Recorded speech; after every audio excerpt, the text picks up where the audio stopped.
تو آج ہمارا ٹاپک ہے برزخ. اب یہ سکرات الموت اور یہ ساری چیزیں جو ہیں وہ برزخ کے ہی تعلق سے ہیں. تو شروع کرتے ہیں اللہ کا نام لے کے. ان الحمد للہ نحمدہ ونستعینہ ونستغفرہ ونعوذ باللہ من شرور انفسنا ومن سیئات اعمالنا من یہدہ اللہ فلا مضل له ومن یضلل فلا ہادی له واشهد ان لا الہ الا اللہ وحدہ لا شریک له واشهد ان محمدا عبدہ ورسولہ.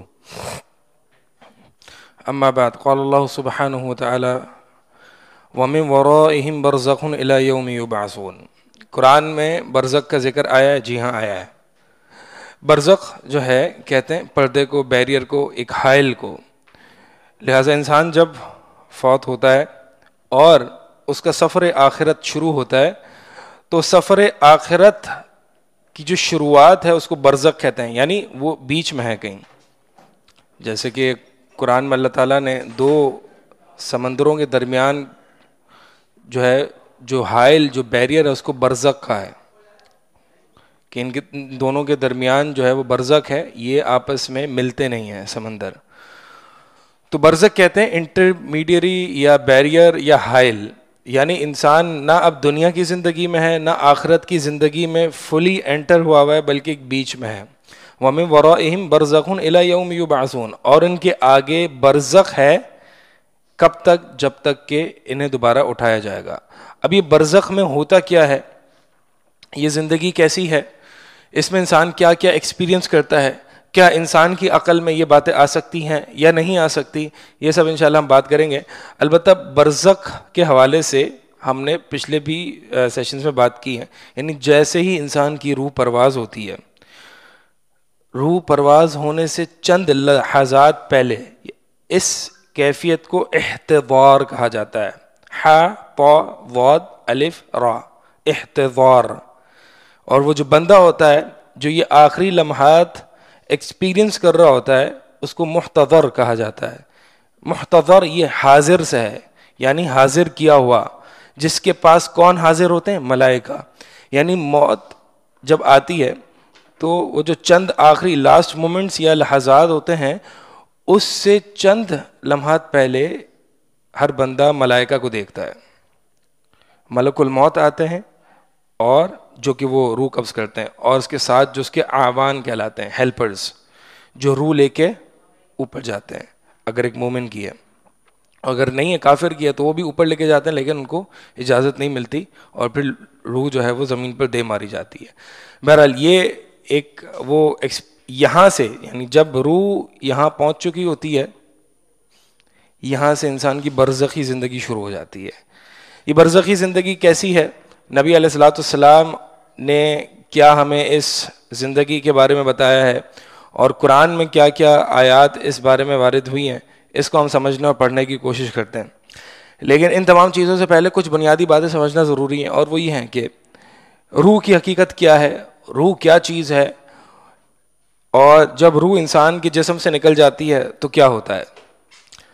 تو جناب پتہ ہے کیا روح کیا ہے؟ روح کیا ہے؟ روح من امر ربی. ہاں وہ تو ہے, لیکن کیا ہے؟ ہاں لیکن وہ جو روح پرواز کرتی ہے جب انسان کے آخری لمحات ہوتے ہیں تو روح جب نکلتی ہے ایک انسان کے جسم سے تو وہ جو نکلتی ہے وہ روح ہوتی ہے, لیکن وہ ہوتی کیا ہے؟ کانشیسنس اور انرجی, اور ہاں وہ ہے کیا, اس کی حقیقت کیا ہے؟ دا ریالٹی آف روح. ہاں نہیں, وہ تو آپ پھر فلسفے میں چلے گا نا, لیکن عام زبان میں اس کو سمجھائیں. دیکھیں صحیح بات تو یہی ہے کہ اس کا اتنا علم نہیں کہ روح ہے کیا چیز, لیکن پھر بھی اس کے باوجود بہت سے لوگوں نے بہت سی باتیں کی ہیں کہ روح, یہ ہر بندے نے اپنی اپنی حیثیت سے بات کی ہے.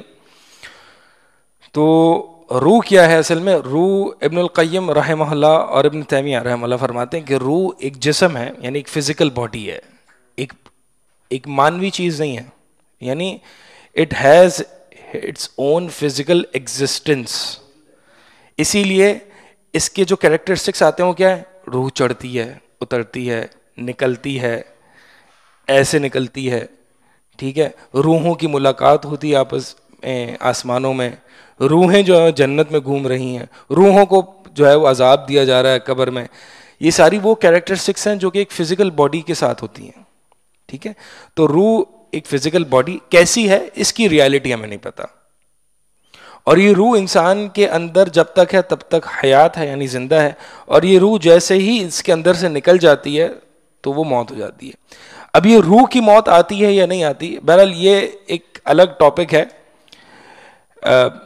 اس میں اہل علم اس میں میں سمرائز کر دیتا ہوں کہ روح کو موت نہیں آتی ہے. ابن تیمیہ رحمہ اللہ فرماتے ہیں کہ صحیح بات یہ ہے کہ روح کو موت نہیں آتی ہے, انسان کے جسم کو موت آتی ہے, روح جو ہے وہ زندہ رہے گی. اگر کافر کی روح ہے تو اس کو عذاب دیا جائے گا, ٹھیک ہے, وہ جو ہے وہ ان کو عذاب دیا جائے گا, اور پھر قیامت کے دن اس کو دوبارہ سے جسم میں لوٹایا جائے گا اور وہ اس کو کھڑا کیا جائے گا. اور اگر ایک مومن کی روح ہے تو اس کو وہ جنت کی سیر کرے گی. شہید کی روح ہے تو وہ جو ہے وہ پرندوں, سبز رنگ کے پرندوں کے پیٹ میں ان کی روحیں ہوں گی, وہ گھومے گی پھرے گی. تو مقصد یہ کہ روح کو موت نہیں آنی, جسم کو موت آئے گی.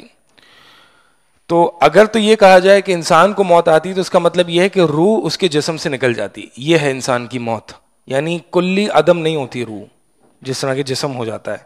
پھر ایک وقت آئے گا, یعنی یہ روح جو ہے وہ پرواز کرے گی. یہ پوری جرنی انشاءاللہ ہم اگلی نیکسٹ فیو کلاسز میں کور کریں گے کہ یہ روح کس طرح سے پرواز کرتی ہے, پھر اس کے ساتھ کیا معاملہ ہوتا ہے, پھر دوبارہ سے قبر میں لوٹائی جاتی ہے, اور پھر منکر اور نکیر آتے ہیں اس کے سوال کرتے ہیں, اور پھر یہ روح واپس نکلتی ہے, کہاں جاتی ہے وغیرہ وغیرہ. یہ اس میں تھوڑی سی تفصیل ہے, اس کو انشاءاللہ ہم نیکسٹ ٹاپک کے لیے رکھتے ہیں, جب روح نکل کے جرنی ٹو دا ہیونز, اس میں ہم انشاءاللہ ڈسکس کریں گے. ابھی جو مقصد ہے وہ بتانا یہ ہے کہ روح کیا ہوتی ہے. روح یہ چیز ہوتی ہے, ابن القیم رحمہ اللہ فرماتے ہیں یہ روح ایک انسان کے جسم میں ہر پارٹ میں اس طرح سے ہے جیسے کہ پانی ایک پھول میں ہوتا ہے, یعنی پانی ایک روز میں ہوتا ہے. کس طرح سے ہوتا ہے دکھتا ہے آپ کو نہیں, لیکن there is the component of water inside every part of the rose یا کوئی بھی پھول, ٹھیک ہے. تو اسی طرح جو ہے وہ انسان کے جسم کے اندر یہ روح ہوتی ہے. یہ روح جو ہوتی ہے یہ اس کو اللہ تعالیٰ نے جبریل علیہ السلام کو بھی روح کہا ہے قرآن میں, قرآن کو بھی روح کہا ہے, اور انسان کی روح کو بھی روح کہا ہے. تو مقصد ہمارے یہاں پہ انسان کی روح ہے کیونکہ یہ ایک انسان کی زندگی ہے, انسان کی ایسنس ہے, اور یہ انسانی جسم میں زیادہ امپورٹنٹ ہے بنسبت اس کی اپنی فزیکل باڈی کے. روح کی غذا بھی آپ نے سنی ہوگی کہ روح کی غذا ہوتی ہے, ایک جسم کی غذا ہوتی ہے. ہمارا زیادہ فوکس جو ہوتا ہے وہ جسم کی غذا ہوتی ہے, نہ کہ روح کی غذا. تو روح کو فیڈ کرنا زیادہ اولا ہے اور مقصد ہے. اگر انسان روح کو فیڈ نہیں کرے گا, کیونکہ روح کی بھی وہی کچھ مطالبے ہوتے ہیں جو کہ جسم کے ہوتے ہیں. بہرحال یہ کچھ حقیقت تھی روح کی. تو یہ روح جو ہے اس کی حقیقت ہے, اگرچہ اس کا میڈیکل سائنس پروف کرتی ہے یا نہیں کرتی, کر ہی نہیں سکتی. ہاں, یہ سائنس پروف کر ہی نہیں سکتی. اس لیے آپ دیکھیں روح کو کوئی, آپ اگر ڈاکٹر کے پاس علاج کے لیے جاتے ہیں, ٹھیک ہے, تو ڈاکٹر کبھی نہیں کہے گا یار آپ کی روح میں مسئلہ آ گیا ہے, حالانکہ روح میں مسئلہ ہوتا ہے. جب انسان کو تکلیف پہنچتی ہے نا تو روح میں ہی سب سے پہلا بنیادی مسئلہ روح کے اندر ہوتا ہے, تبھی تو اس کو تکلیف پہنچی ہے. اللہ تعالیٰ قرآن میں فرماتا ہے نا, جو بھی تمہیں مصیبت پہنچتی ہے فبما کسبت ایدیکم, تو تمہارے اپنے کیے ہوئے گناہ ہیں. تو روح جب گندی اور گنہگار ہو جاتی ہے تو انسان کو تکلیف آتی ہے. تو ڈاکٹر کبھی یہ نہیں کہے گا بیٹا استغفار کرو, تم جو بخار ہوا ہے نا, تمہیں جو بیماری آئی ہے تمہارے گناہوں کی وجہ سے آئی ہے. بلکہ میڈیکل سائنس سکھاتی ہے آپ کو کیا ہے کہ آپ کا جسم بیمار ہوا ہے. روح کی بیماری کی اگر کہیں بھی آپ بات کریں تو کہیں گے یار یہ کیسی باتیں کر رہے ہیں آپ. صحیح. مقصد یہ ہے کہ انسان روح اور جسم دونوں سے مرکب ہے, اس کا کمپاؤنڈ ہے, اور دونوں کے اپنے اپنے مطالبے ہیں. دونوں کو فیڈ کرے گا انسان تو اس دنیا اور آخرت میں کامیاب رہے گا. صرف روح کو فیڈ کرتا رہے, الا بذکر اللہ تطمئن القلوب, صرف روح کو فیڈ کرتا رہے. جیسے کہ نبی علیہ الصلوۃ والسلام وصال کیا کرتے تھے. وصال پتہ ہے کیا ہوتا ہے؟ روزے ایسے رکھتے تھے کہ افطار نہیں کرتے تھے, یعنی پے در پے روزے, اس میں افطار نہیں ہوتا تھا. تو کچھ لوگوں نے دیکھا کہ نبی علیہ الصلوۃ والسلام اس طرح روزہ رکھ رہے ہیں تو ہم تو ان سے بھی زیادہ گنہگار ہیں, ہمیں تو اور زیادہ رکھنے چاہیے. تو وہ بھی بغیر افطار کے روزے رکھے. پھر نبی علیہ الصلوۃ والسلام نے کچھ دن بعد جو ہے وہ افطار کر لیا, 1-2 دن بعد, اور کہا کہ اگر مجھے ان کا خدشہ نہ ہوتا تو میں اور رکھتا تاکہ ان کو پتہ چلے. یعنی مقصد یہ ہے کہ مجھے تو میرا رب کھلاتا پلاتا ہے, مجھے تو میرا رب کھلاتا پلاتا ہے, تم کیوں ایسا کر رہے ہو؟ تمہارے لیے جو روزہ ہے وہ تمہارے لیے ہے. نبی علیہ الصلوۃ والسلام پہ کچھ خاص چیزیں تھیں جو کہ فرض تھیں, جیسے کہ قیام اللیل, اسی طرح ازواج کا معاملہ. تو نبی علیہ الصلوۃ والسلام کچھ خاص چیزیں, ان کے کچھ خصائص تھے جو کہ دیگر سے ہٹ کے تھے, لیکن وہ ہماری طرح کے ایک بشر ہیں, اس کا مطلب وہ نہیں بشریت سے باہر ہیں. تو انسان اگر صرف روح کو فیڈ کرے گا کہ اگر میں صرف ذکر اللہ کرتا ہوں اور میں صرف نماز پڑھوں گا اور کماؤں گا نہیں اور شادی نہیں کروں گا, تو اس پر نبی علیہ الصلوۃ والسلام نے کچھ لوگوں کو ایک عتاب کیا ہے کہ یہ غلط ہے اور یہ میری سنت نہیں ہے. میری سنت یہ میں روزہ رکھتا بھی ہوں, نہیں بھی رکھتا, نکاح بھی کرتا ہوں, اور رات کو سوتا بھی ہوں, قیام اللیل بھی کرتا ہوں. تو جسم کا بھی انسان حق ادا کرے اور روح کا بھی حق ادا کرے, مقصد یہ ہے. البتہ آتے ہیں اپنی موضوع کی طرف واپس, اور وہ یہ ہے کہ جب روح کے بارے میں پتہ چل گیا تو روح ایک مومن کی اور ایک کافر کی قبض ہونے کے وقت کیا حالت ہوتی ہے. ایک ہوتی ہے وفات کبریٰ, ایک ہوتی ہے وفات صغریٰ, چھوٹی موت اور بڑی موت. چھوٹی موت کیا ہوتی ہے؟ نیند والی موت. نیند جو ہے وہ اخل موت ہے, موت کا بھائی ہے, ٹھیک ہے, موت جیسی ہے. تو انسان کو اگر یہ پتہ کرنا ہو کہ برزخ کیسا ہوگا, اس کی کہتا ہے نا عقل میں نہیں آ رہا, اگر پتہ کرنا ہو برزخ کیسی ہوگی, برزخی زندگی, تو آپ دیکھیں کہ انسان جب سوتا ہے اس کی روح نکال لی جاتی ہے. پتہ ہے آپ لوگوں کو یہ بات کہ انسان جب سوتا ہے تو اس کی روح نکل جاتی ہے, اور اس کی روح نکل جاتی کہاں ہوتی ہے ہمیں نہیں پتا, لیکن وہ یہ فیل کر رہا ہوتا ہے کہ میں اپنی ایک ریئل ورلڈ میں ہوں. اس کو نہیں پتا ہوتا کہ وہ سو رہا ہے, اس کو نہیں پتا ہوتا وہ خواب دیکھ رہا ہے, ایک اپنی اس میں ہوتا ہے. اور کبھی کبھار ایسا خواب دیکھتا ہے کہ اس کے ماتھے پہ پسینے بھی آ رہے ہوتے ہیں. ابھی کیسے ہوتے ہیں یہ سب, کیا ہو رہا ہوتا ہے, کہاں گھوم رہی ہوتی ہے اس کی روح. تو یہ لوگ کہتے ہیں نا کہ ہم تو قبر کھول کے دیکھتے ہیں, کوئی عذاب نہیں ہو رہا مردے کو, وہ تو لیٹا ہوا ہے.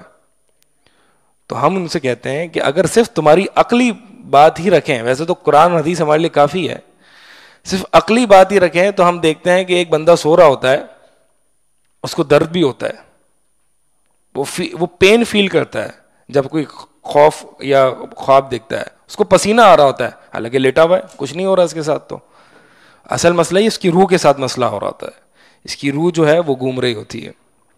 تو اللہ تعالیٰ قرآن میں فرماتا ہے کہ وَهُوَ الَّذِي يَتَوَفَّاكُم بِاللَّيْلِ, وہی وہ ذات ہے جو تمہیں وفات دیتا ہے رات کو.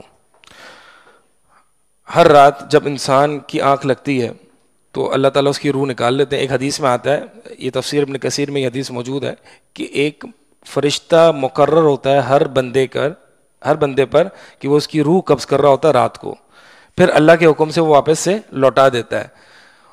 اگر اللہ تعالیٰ چاہے اس کی روح قبض کرنا اس نیند میں, اللہ تعالیٰ چاہے اس کو واپس نہ بھیجے, یہ اللہ کی مرضی ہے. آپ لوگوں میں سے کس نے دیکھا ہے, کس نے سنا ہے کہ اس کی موت نیند میں آ گئی؟ کوئی ہوا ہے؟ کتنا ہوا ہے؟ تو ہمیں تو نہیں پتا کہ ہم ابھی سو رہے ہیں, ہماری روح نکلے گی, ہمیں پتا ہے یہ روح اب واپس آئے گی نہیں آئے گی. اسی لیے نیند کی ایک دعا میں بھی ہے کہ اللہ اگر تو نے روح روک لی تو اس پر رحم کرنا, اگر تو نے روح اپنے پاس روک لی تو رحم کرنا. میں بھی ایک قریبی اس کو جانتا ہوں, ایک دوست ہی تھے ہمارے, وہ 19-20 سال کی عمر تھی ان کی بھی وفات جو ہے وہ نیند میں ہو گئی, اٹھا ہی نہیں وہ. بڑی حیرت ہوتی ہے کہ کیسے نہیں اٹھا. حیرت نہیں ہونی چاہیے. لوگ کہتے ہیں یار یہ تو بہت کم ہوتا ہے نیند میں لوگوں کی موت آ جائے. ٹھیک ہے, اگر کم ہوتا ہے تو اگر آپ ایکسیپشن ہوئے تو میں ایکسیپشن ہوا, آج رات کو سویا اور روح واپس لوٹی نہیں, کیا ہوگا میرا حال. تو یہ جو نیند ہے نا, یہ انسان کو موت کی یاد دلاتی ہے کہ انسان جب ایک سب کانشیس مائنڈ میں جانے لگتا ہے, اس کو پتا ہوتا ہے کہ بھائی ابھی میری روح نکلنے والی ہے. اسی لیے توبہ, استغفار, محاسبہ, موت کو یاد کر کے سوئے اور دعائیں پڑھ کے سوئے, اور تو اور باوضو ہو کے سوئے. آپ کو اچھا لگے گا کہ آپ کی روح اس حالت میں پرواز کری کہ آپ بے وضو ہوں گے, اللہ کا ذکر کر کے نہیں سوئیں گے. آخری بات جو آپ اللہ کا سوئے ہوں گے وہ اللہ کا ذکر کر کے, سورہ آیت الکرسی, سورہ بقرہ کی آخری آیات, ٹھیک ہے, اللہ کا ذکر کر کے سوئیں, تاکہ اگر روح نکلے بھی اس حال میں اور اللہ تعالیٰ واپس نہ لوٹائے اس روح کو, تو کم از کم اللہ کے ذکر پہ اور باوضو ہو کے وہ روح نکلے ہماری. یہ اس کو کہتے ہیں وفات صغریٰ, یہ چھوٹی موت ہے. اچھا, اب سوال یہ پیدا ہوتا ہے کہ ہم دیکھتے ہیں کہ انسان ہل رہا ہے, نیند میں, تو وہ کیسے ہل رہا ہوتا, اس کی تو روح ہوتی ہی نہیں ہے اس وقت. ایک طرح کا کنیکشن ہوتا ہے لیکن ایک طرح کا کنیکشن ہوتا ہے لیکن روح نہیں ہوتی. اچھا,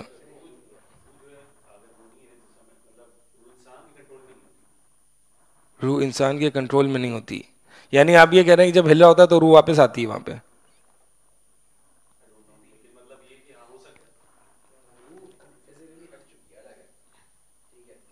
تو ہل کیسے رہی ہے پھر؟ ہاں ایسا ہی ہے کہ روح اور جسم جو ہے وہ کنیکٹڈ رہتے ہیں, ٹھیک ہے. یہ کیا کہتے ہیں, مطلب روح انسان کو ہم دیکھتے ہیں وہ ہل تو رہا ہوتا ہے لیکن ایک طریقے سے کنیکشن ہوتا ہے. وہ کنیکشن کیسا ہوتا ہے ہمیں نہیں پتا. وہ ہل اس لیے رہا ہوتا ہے کہ, اور سانس بھی لے رہا ہوتا ہے, سب سے سانس تو ہر وقت ہی لے رہا ہوتا ہے نا, تو اس کا مطلب تو نہیں ہے کہ وہ روح ہمیشہ اس کے اندر موجود ہوتی ہے. روح نہیں ہوتی اس کے اندر, لیکن وہ سانس لے رہا ہوتا ہے. ایک طرح کا ایک کنیکشن ہوتا ہے روح کا اس کے ساتھ. اب وہ کنیکشن کیسا ہوتا ہے, من امر ربی, یہ ہمیں نہیں پتا ان روح کی حقیقت کہ کیا ہے. بہرحال یہ ایک ان سین ورلڈ میں سے ہے, اور ان سین ورلڈ جب جو بھی علم, جو بھی عالم الغیب جو ہوتا ہے نا, اس میں ہم اپنی عقل نہیں لگا سکتے, کیونکہ ہماری عقل نے صرف وہی پروسیس کیا ہوتا ہے جو کہ سین ورلڈ ہے. ہم نے وہی چیز دیکھی ہوتی ہے جو ہم اپنا مشاہدہ کرتے ہیں, ایک سین ورلڈ ہے. تو سین ورلڈ میں جب ہم نے دیکھا ہوتا ہے تو اس کو ان سین ورلڈ پر ہم پروجیکٹ نہیں کر سکتے, ٹھیک ہے. اور یہ نہیں کہہ سکتے ہماری عقل نہیں مانتی. نبی علیہ الصلوۃ والسلام نے بتایا, بس یہی تو عقل مانتی ہے کہ نبی علیہ الصلوۃ والسلام اس ذات نے بتایا جس کو آسمان سے خبریں آتی ہیں. تو بہرحال یہ اتصال کہہ لیں, کنیکشن کہہ لیں, یہ روح کا ایک جسم کے ساتھ نیند میں رہتا ہے. اور یہ روح کا جو اوپر نیچے آنا جو ہے نا, یہ بہت لمحے بھر میں ہوتا ہے, لمحے بھر میں. جیسے کہ ایک انسان فوت ہوتا ہے تو اس کی روح جب نکال لی جاتی ہے اور پھر اس کی روح دوبارہ سے لوٹائی جاتی ہے اور جنت میں بھی جاری ہوتی ہے. اب یہ ہمیں اس طرح کی احادیث ملتی ہیں کہ ایک مومن کی روح ہے, وہ جنت میں سیر بھی کر رہی ہے اور اس کو قبر میں خوشی بھی ہو رہی ہے, قبر میں اس کو جنت بھی دکھائی جا رہی ہے, جنت میں سیر بھی کر رہی ہے. تو سوال ہی پیدا ہوتا ہے کہ اس کی روح کہاں ہے, جنت میں یا قبر میں یا اس کے جسم کے اندر ہے. تو یہ روح بہت تیزی سے ٹریول کر رہی ہوتی ہے. جیسے کہ ایک اگرچہ ضعیف روایت میں آتا ہے کہ اور صحیح روایت میں یہ بھی آتا ہے کہ جب کوئی بندہ اللہ کے نبی علیہ الصلوۃ والسلام پر سلام بھیجتا ہے, درود و سلام, تو اللہ تعالیٰ اس کی روح, ان کی روح لوٹاتے ہیں. اس کا مطلب ہوتی نہیں ہے, لوٹاتے ہیں. فرشتے ان پر سلام پیش کرتے ہیں کہ آپ, اس لیے جمعے کو کثرت سے جو ہے وہ سلام پیش کرنے کا حکم دیا گیا. ہم درود و سلام جو ہے وہ نبی علیہ الصلوۃ والسلام پر کثرت سے جمعے کے دن پیش کریں, کیونکہ اللہ کے نبی صلی اللہ علیہ وسلم نے فرمایا کہ فرشتے جو ہوتے ہیں وہ تمہارا سلام مجھ تک پہنچاتے ہیں. تو مجھ تک پہنچاتے ہیں, قبر میں ہو سکتا ہے, کہاں یہ نہیں پتا, کیسے یہ بھی نہیں پتا, لیکن نبی علیہ الصلوۃ والسلام کو پہنچانے کی ضرورت ہے سلام. لوگ کہتے ہیں کہ نبی صلی اللہ علیہ وسلم سنتے ہیں ہماری. نبی علیہ الصلوۃ والسلام اگر سنتے ہوتے تو ملائکہ کی ضرورت نہیں تھی کہ پہنچائیں, ٹھیک ہے. تو نبی علیہ الصلوۃ والسلام برزخی زندگی میں ان کو نہیں پتا کہ اگر ہم ان کو پکار رہے ہیں یا ہم ان کو بلا رہے ہیں, ان کو اس چیز کا شعور نہیں ہے. بس سلام وہ بھی پہنچایا جاتا ہے, اگر میں یہاں سے سلام کروں تو ان کو نہیں پتہ چلے گا. ہاں فرشتے جو ہے وہ پہنچائیں گے. تو ہم درود السلام جو بھی پڑھتے ہیں وہ فرشتے پہنچاتے ہیں. بہرحال یہ کچھ روح کی کچھ حقیقت ہے, اور روح کے بارے میں جو معلومات ہیں وہ یہ ہیں. تو انسان کے جو آخری لمحات ہوتے ہیں, روح اس کے نیچے سے نکلنا شروع ہوتی ہے اور یہاں تک پہنچ جاتی ہے, کالر بون تک. کلا اذا بلغت التراقی, تراقی یہ کہتے ہیں, یہ کالر بون جو ہوتا ہے. جب روح یہاں پہنچ جاتی ہے تو اس کو کہتے ہیں غرغرہ, غرغرے کی کیفیت. اور اسی کیفیت کے بارے میں نبی علیہ الصلوۃ والسلام نے فرمایا کہ انسان کی توبہ قبول ہوتی رہتی جب تک کہ وہ غرغرے کی کیفیت میں نہ آ جائے. یعنی جب روح یہاں پہ پہنچ جاتی ہے تو پھر توبہ انسان کی قبول نہیں ہوتی. اللہ تعالیٰ نے قرآن میں فرمایا انما التوبۃ علی اللہ للذین یعملون السوء بجہالہ, توبہ تو اللہ تعالیٰ اس وقت قبول کرے گا ان لوگوں کی جو یعملون السوء بجہالۃ, جو کہ آؤٹ آف اگنورنس کوئی گناہ کرتے ہیں. ایک انسان جان بوجھ کے گناہ کرتا ہے, یہ بھی آؤٹ آف اگنورنس ہی ہے. کوئی بھی انسان چاہے وہ جانتے ہوئے یا نہ جانتے ہوئے گناہ کرتا ہے, وہ جہالت کی وجہ سے کرتا ہے. کیوں؟ کیونکہ جب انسان گناہ کرتا ہے تو وہ اگرچہ اس کو پتہ ہے کہ میں گناہ کر رہا ہوں، لیکن وہ اس کے انجام سے، ان کے فائنل رزلٹ سے غافل ہوتا ہے، جاہل ہوتا ہے، اسی لیے تو وہ گناہ کر رہا ہے. تو اللہ تعالیٰ فرما رہے ہیں انما التوبۃ علی اللہ للذین یعملون السوء، کہ توبہ تو ان لوگوں پر ہے جو برے اعمال کرتے ہیں جہالت کی وجہ سے، یتوبون من قریب، اور وہ قریب ہی توبہ کر لیتے ہیں. یعنی قریب کی تفسیر اہل علم نے فرمائی کہ موت سے پہلے. اس کا مطلب موت کو اللہ تعالیٰ نے قریب کہا ہے، انہم یرونہ بعیدا ونراہ قریبا. یہ کافر جو ہے، ایک دنیا دار شخص جو ہے، وہ موت کو بہت دور دیکھتا ہے کہ بھی بہت دور ہے، وَنَرَاهُ قَرِيبًا، اور ہم تو اس کو بہت قریب دیکھتے ہیں. تو موت کو ہمیشہ دیکھیں قریب سے تعبیر کیا ہے، یعنی آتی ہی ہے، بس ہم اس کو بہت دور دیکھتے ہیں. تو اگر ہم نے اپنی اصلاح کرنی ہے تو ہم موت کو قریب دیکھیں گے تو اصلاح کریں گے، جیسے کہ ہم نے پچھلے سیشنز میں بات کی ہے. تو بہرحال من قریب یعنی وہ توبہ کرتا ہے من قریب یعنی موت سے پہلے. فَأُولَٰئِكَ يَتُوبُ اللَّهُ عَلَيْهِمْ، تو یہ وہ لوگ ہیں کہ اللہ تعالیٰ ان کی توبہ کو قبول کرتا ہے. وَكَانَ اللَّهُ عَلِيمًا حَكِيمًا، اور اللہ تعالیٰ سب کچھ جاننے والا ہے اور حکیم ہے. وَلَيْسَتِ التَّوْبَةُ لِلَّذِينَ يَعْمَلُونَ السَّيِّئَاتِ حَتَّى إِذَا حَضَرَ أَحَدَهُمُ الْمَوْتُ قَالَ إِنِّي تُبْتُ الْآنَ، اور توبہ نہیں ان لوگوں کے لیے جنہوں نے برے اعمال کیے یہاں تک کہ موت آ گئی. پوری زندگی عیاشی میں گزار دی، گناہوں میں گزار دی، یہاں تک کہ موت حاضر ہو جاتی ہے. قَالَ إِنِّي تُبْتُ الْآنَ، تو اس وقت وہ کہتا ہے کہ اب میں توبہ کرتا ہوں.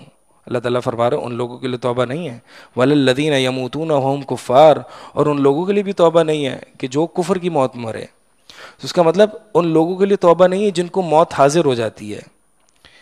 اس لیے اہل علم فرماتے ہیں کہ جس کو تھوڑی سی بھی زندگی کی امید ہوتی ہے اس موقع پر توبہ کرنا قابل قبول ہوتا ہے. جہاں پہ انسان اپنی زندگی سے مایوس ہونے لگتا ہے اور ملائکہ کا مشاہدہ کر لیتا ہے، ملک الموت کا، اس موقع پر انسان توبہ، اس کی توبہ قبول نہیں ہوتی. وہ توبہ کرتا ہے، ریگریٹ بہت کرتا ہے، اللہ تعالیٰ سے چانسز مانگ رہا ہوتا ہے کہ اللہ مجھے واپس لوٹا دے، لیکن اس کی توبہ کو قبول نہیں کیا جاتا.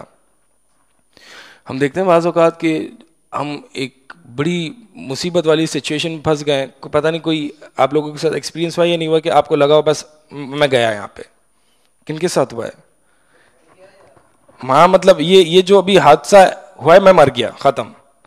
پھر آپ کو لگتا ہے کہ وہ بھائی اللہ تعالیٰ نے بچا لیا، دوسری زندگی مل گئی.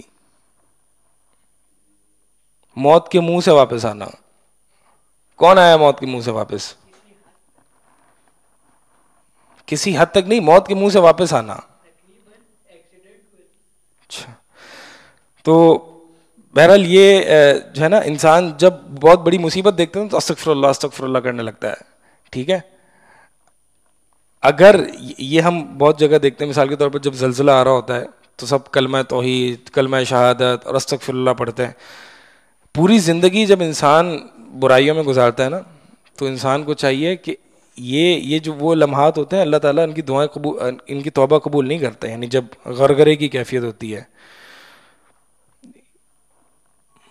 اس سے پہلے انسان کو جو ہے وہ توبہ کرنی چاہیے. اسی لیے حسن بصری رحمہ اللہ فرماتے ہیں کہ استغفار ہونا یحتاج استغفار الآخر، کہ ہمارے استغفار بھی ایسے ہیں کہ جس کے اوپر ہمیں ایک اور استغفار کرنا پڑتا ہے. یعنی ہمارے استغفار بھی دل سے نہیں ہوتے، ان میں توبہ کی شروط نہیں ہوتی ہیں، شرائط اور کنڈیشنز نہیں ہوتے، کہ جس کی وجہ سے ہمیں ایک اور استغفار کرنا پڑتا ہے کیونکہ ہم نے استغفاری مذاق کیا ہے. یہ حسن بصری رحمہ اللہ اپنے دور میں فرما رہے ہیں. آج کے دور میں کیا ہے؟ تو استغفار وہ ہوتا ہے کہ جس میں انسان توبہ کرے اور اس کی ساری کنڈیشنز پائی جائیں. وَتُوبُوا إِلَى اللَّهِ جَمِيعًا أَيُّهَا الْمُؤْمِنُونَ لَعَلَّكُمْ تُفْلِحُونَ، سب کے سب توبہ کرو، سارے کے سارے. ایھا المؤمنون، مومنون سے کہا جا رہا ہے، ایمان والے، کفار سے نہیں کہا جا رہا، مومنون سے کہا جا رہا ہے کہ انہوں نے توبہ کرنی ہے. لعلکم تفلحون، تاکہ تم کامیاب ہو. تو یہ توبۃ النصوحہ کا بھی حکم دیا، یا ایھا الذین آمنوا توبوا الی اللہ توبۃ نصوحہ. توبۃ نصوحہ کیا ہوتی ہے؟ خالص توبہ. نصوحہ نصیحت سے ہے، اور نصیحت میں یہ معنی ہوتا ہے، پیورٹی کا معنی ہوتا ہے. جب انسان کسی کو نصیحت کرتا ہے تو اس میں اس کے لیے بہتری اور بھلائی ہوتی ہے، یعنی purely for the sake of good of his brother, purely for the sake of اللہ. اس میں نصیحت کا معنی ہوتا ہے، یعنی نصیحت کا جو مادہ ہے اس میں یہ پیورٹی والا معنی ہوتا ہے. تو توبۃ النصوحہ جو صرف اللہ کے لیے، خالص اللہ کے لیے کی جائے. تو کوئی بتائے گا توبہ نصوحہ کی کیا شرائط ہیں؟ کیا شرائط ہے توبہ نصوحہ کی؟ جی شجاعت، آپ مائک میں بتائیں ذرا.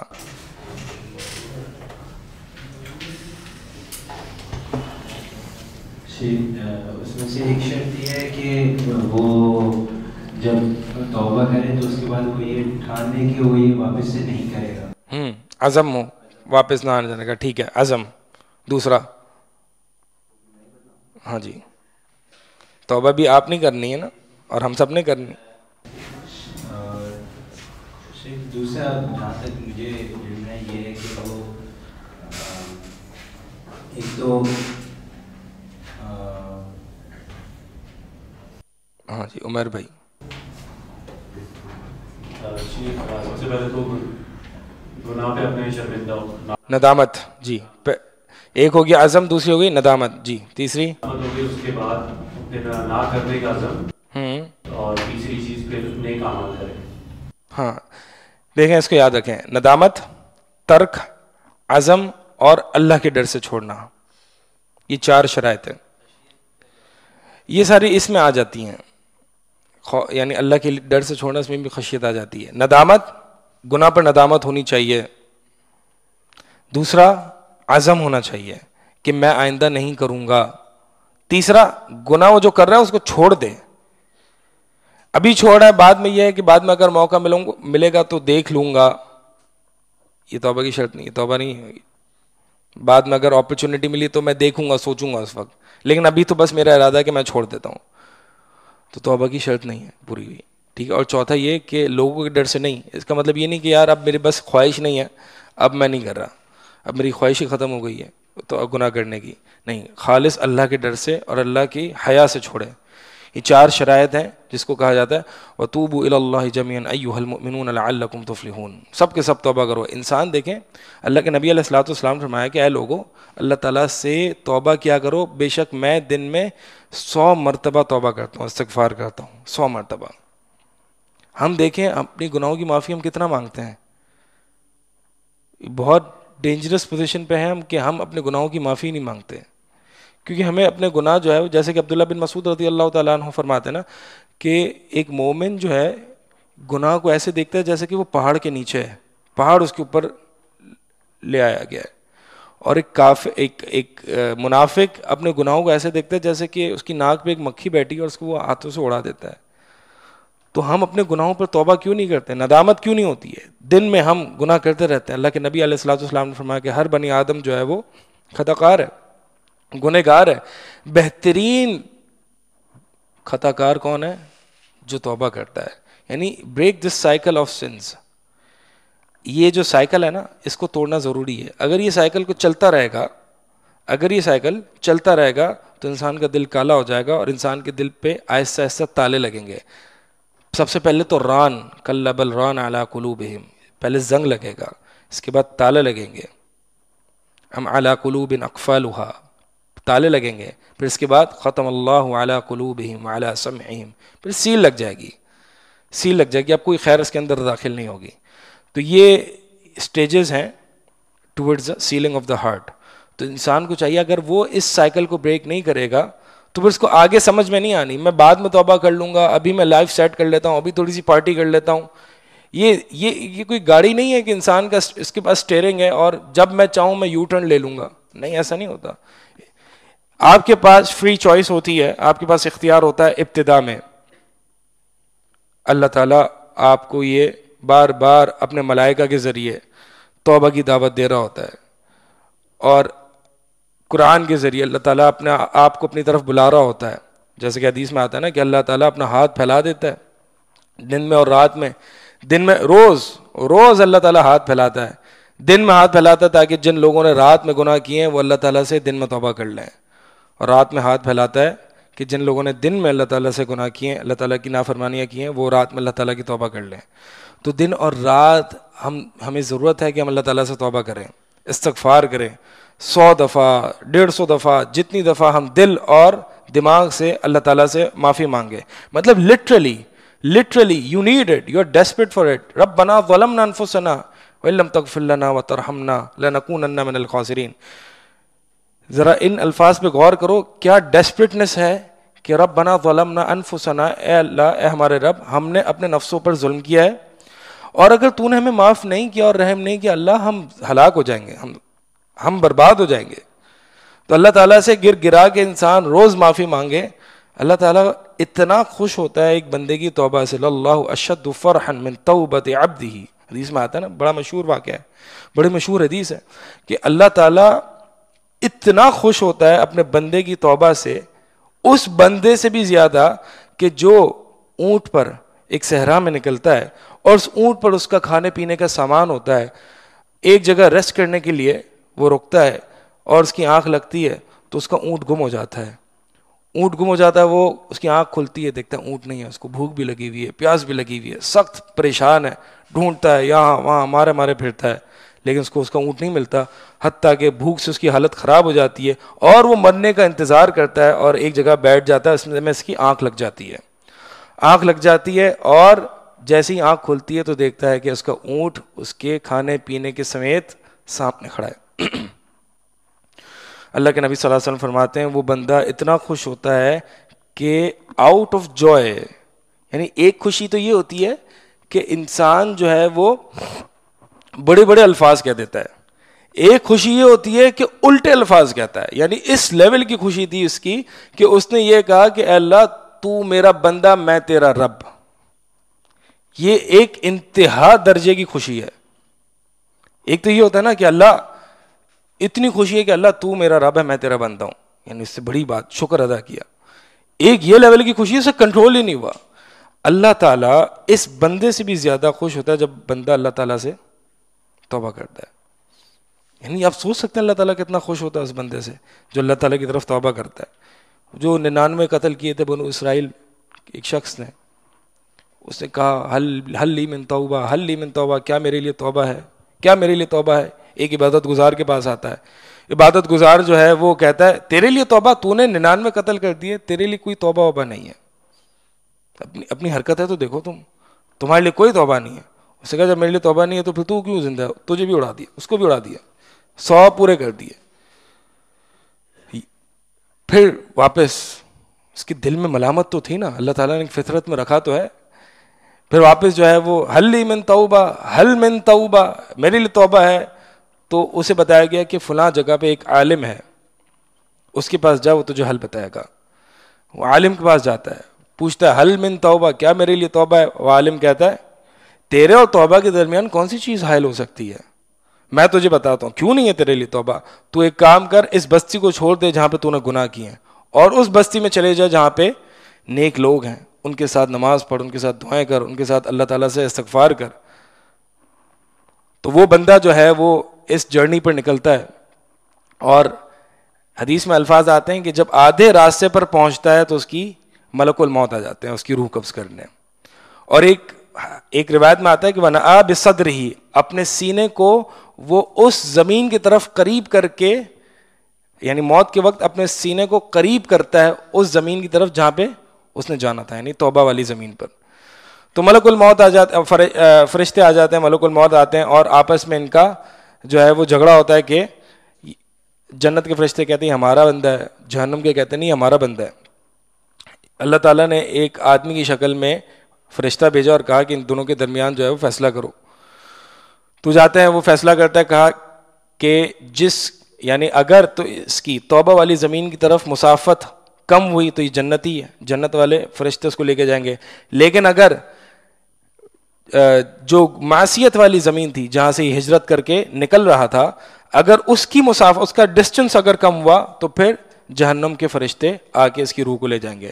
تو اللہ تعالیٰ کی اپنے بندے سے محبت, ابھی توبہ نہیں کی, صرف ندامت ہوئی ہے. اللہ تعالیٰ نے فَأَوْحَىٰ إِلَىٰ هَٰذِهِ أَن تَبَاعَدِي وَأَوْحَىٰ إِلَىٰ هَٰذِهِ أَن تَقَرَّبِي, اس زمین کو حکم دیا کہ تو سمٹ جا, اس زمین کو حکم دیا کہ تو دور ہو جا. یعنی توبہ والی زمین کو اللہ تعالیٰ نے حکم دیا کہ تو سمٹ جا تاکہ جنت والے فرشتے لے جائیں. بہرحال مقصد بتانا یہ ہے کہ انسان, یہ اللہ تعالیٰ سے انسان جس بندے کی توبہ کرنے کی اور مغفرت کرنے کی عادت ہوتی ہے نا, اس کو اپنے ٹو ڈو ٹاسک میں لے لیں. بہت سے لوگ اللہ تعالیٰ سے دعا نہیں مانگتے کہ اللہ مجھے معاف کر دے, یعنی سیریسلی ود ڈیسپریٹنس بہت آؤٹ آف مچ نیڈ کہ یو نیڈ اٹ.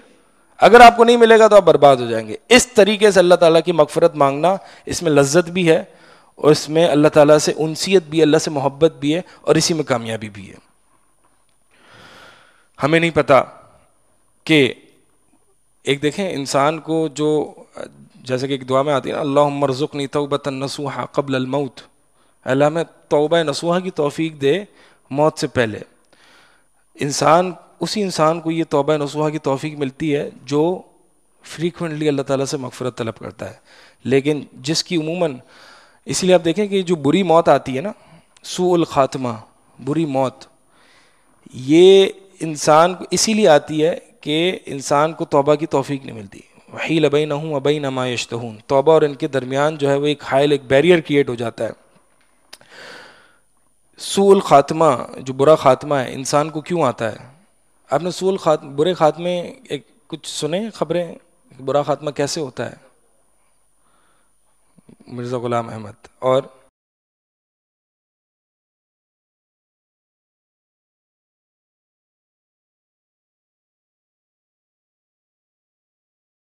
گانے چل رہے تھے. ایسے ہی ابن القیم رحمہ اللہ نے اپنی کتاب میں کافی واقعات ذکر کیے ہیں کہ اس کو کہا گیا لا الہ الا اللہ پڑھ تو وہ جو ہے وہ کاروبار کی باتیں کر رہا ہے, اسے کہا گیا لا الہ الا اللہ پڑھ تو وہ جو ہے وہ گانے گنگنا رہا ہے. یعنی جو بندہ جس طرح سے اس نے زندگی گزاری ہے اسی طرح اس کی موت آتی ہے, اور وہ بندہ قیامت کے دن انہی لوگوں کے ساتھ اور اسی طریقے سے اٹھایا جائے گا جس پر اس کی موت آئی ہے. تو انسان ولا تموتن الا وانتم مسلمون, اللہ تعالیٰ نے تاکید کے ساتھ کہا ہے کہ اس حال میں نہ مرنا سوائے اس کے کہ تم مسلمان ہو.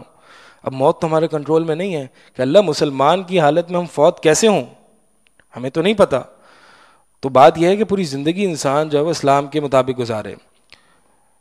ایک واقعہ جو ہے وہ اہل علم ذکر کرتے ہیں, مجھے اس کا ریفرنس یاد نہیں آ رہا, میں نے کہیں پڑھا تھا کہ اس میں بتایا گیا کہ ایک مؤذن تھا مسجد کا, اور بڑی پابندی کے ساتھ جو ہے وہ اذان دیا کرتا تھا, نمازیں پڑھایا کرتا تھا, نمازیں پڑھتا تھا. تو ایک دفعہ وہ جو ہے وہ اوپر گیا اذان دینے. پہلے کے زمانے میں جو ہے وہ مسجد کے اوپر مینار پہ جا کے اذان دیا کرتے تھے تاکہ سب تک آواز پہنچے, مائک سسٹمز نہیں تھے. تو مینار پر چڑھا وہ اذان دینے کے لیے, تو ساتھ ہی ایک گھر تھا, اس نے دیکھا کہ وہاں پہ ایک عورت کی طرف اس کی نظر پڑی, ایک عورت کی طرف نظر پڑی, اور اس عورت کی محبت جو ہے وہ اس کے دل میں آ گئی. اذان دینے گیا تھا, اذان دیے بغیر اترا. یہ ہوتا ہے فتنہ. ہم کہتے ہیں نا کہ یار ایک نظر سے کیا ہوتا ہے, ایک دو نظر سے کیا ہوگا, یہ ہوتا ہے فتنہ. اور آگے دیکھیں اس کا خاتمہ کیسے ہوا. وہ اترا, اذان بھی نہیں دی اس نے, اس کے گھر میں گیا اور جو بھی معاملات تھے اسے فلرٹ کرنے لگا اور اس طرح کی باتیں کرنے لگا. وہ کہتی ہے کہ وہ بھی ظاہر سی بات ہے اس کی باتوں میں آ گئی. وہ کہتی ہے کہ بھائی میں تم سے شادی نہیں کر سکتی کیونکہ میں کرسچن ہوں, تم مسلمان ہو. وہ کہتا ہے کہ اگر میں کرسچن ہو جاؤں تو, کہتی ہے پھر میں اپنے ابو سے بات کروں گی اور پھر ہو سکتا ہے. تو اس نے کفر کیا اور کرسچن ہو گیا, اور اس کو اس کے ابو کے پاس لایا جا رہا تھا, یعنی اس حال میں کہ وہ ابھی ابو کے پاس لے جا رہے تھے, اتنے میں وہ اوپر گیا, روف پہ گیا, اور وہاں سے وہ گر گیا اور اس کی موت واقع ہو گئی. تو اہل علم فرماتے ہیں نہ اس کو وہ لڑکی ملی, نہ اس کو دین ملا, نہ اس کو آخرت ملی. اب یہ سوء الخاتمہ, جیسے کہ نبی علیہ الصلوۃ والسلام فرماتے ہیں نا کہ ایک شخص جو ہوتا ہے وہ جنتیوں والے اعمال کرتا رہتا ہے, فیما یبدو للناس, جو لوگوں کے سامنے یہ لگتا ہے کہ یار یہ تو جنتی ہے, بڑا نیک ہے, داڑھی ہے, ٹوپی ہے, پائنچے اوپر ہیں, بڑا نیک مولوی ہے, یہ تو لوگ فیما یبدو للناس, حدیث میں الفاظ آتے ہیں, لوگوں کو یہ لگتا ہے, اندر کوئی اور مسئلہ ہوتا ہے, اندر کوئی اور مسئلہ ہوتا ہے. اس لیے اہل علم فرماتے ہیں کہ وہ شخص جو اللہ کے ساتھ پوری زندگی سچا ہو, اللہ کے ساتھ سچا ہو, اس نے اللہ کے لیے عمل کیے ہوں, اللہ تعالیٰ ظالم نہیں ہو اس کی برا خاتمہ کرے, اس کا خاتمہ نیکی پر ہی ہوگا. لیکن اس حدیث میں جو مسلم کی روایت اس میں یہ آتے ہیں کہ لَيَعْمَلُوا بِعَمَلِ أَهْلِ الْجَنَّةِ فِي مَا يَبْدُو لِلنَّاسِ, وہ جنتیوں والے اعمال کرتا ہے جو لوگوں کو ظاہر لگتا ہے کہ یہ تو نیک آدمی ہے, یہاں تک کہ موت اور اس کے درمیان ایک بالش کا فاصلہ ہوتا ہے, اور وہ جہنمیوں والے اعمال کرتا ہے اور اس میں داخل ہو جاتا ہے. اسی طرح ایک جہنمی والے اعمال ایک بندہ کرتا رہتا ہے پوری زندگی, لمبی زندگی کرتا رہتا ہے, ایک موت موت اور اس کے درمیان ایک بالش کا فاصلہ ہوتا ہے, وہ جنتیوں میں اعمال کرتا ہے اور جنت میں داخل ہو جاتا ہے. اور یہ وہی حدیث ہے جس کے بارے میں نبی علیہ الصلوۃ والسلام کی ایک اور روایت آتی ہے کہ جب اللہ تعالیٰ اپنے بندے سے خیر کا ارادہ کرتا ہے استعمالہ تو اسے استعمال کرتا ہے, اسے استعمال کرتا ہے. صحابہ نے پوچھا استعمال کرنا کیا ہے؟ اللہ کے نبی صلی اللہ علیہ وسلم نے فرمایا کہ اسے نیک اعمال کی توفیق دے دیتا ہے موت سے پہلے. اچھے خاتمے کی علامت یہ ہے کہ انسان اچانک اچھے اعمال کرنا شروع ہو جاتا ہے, اللہ تعالیٰ اس پر روح قبض کر لیتا ہے. تو یہ واقعات ہم نے بہرحال بہت سنے. آپ کو ایک اور بھی ہمارے پتہ نہیں, مجھے کسی نے بتایا تھا کہ ایک نوجوان جو ہے وہ دین پر آ چکا تھا لیکن اس سے اپنے دوست نہیں چھوڑے تھے.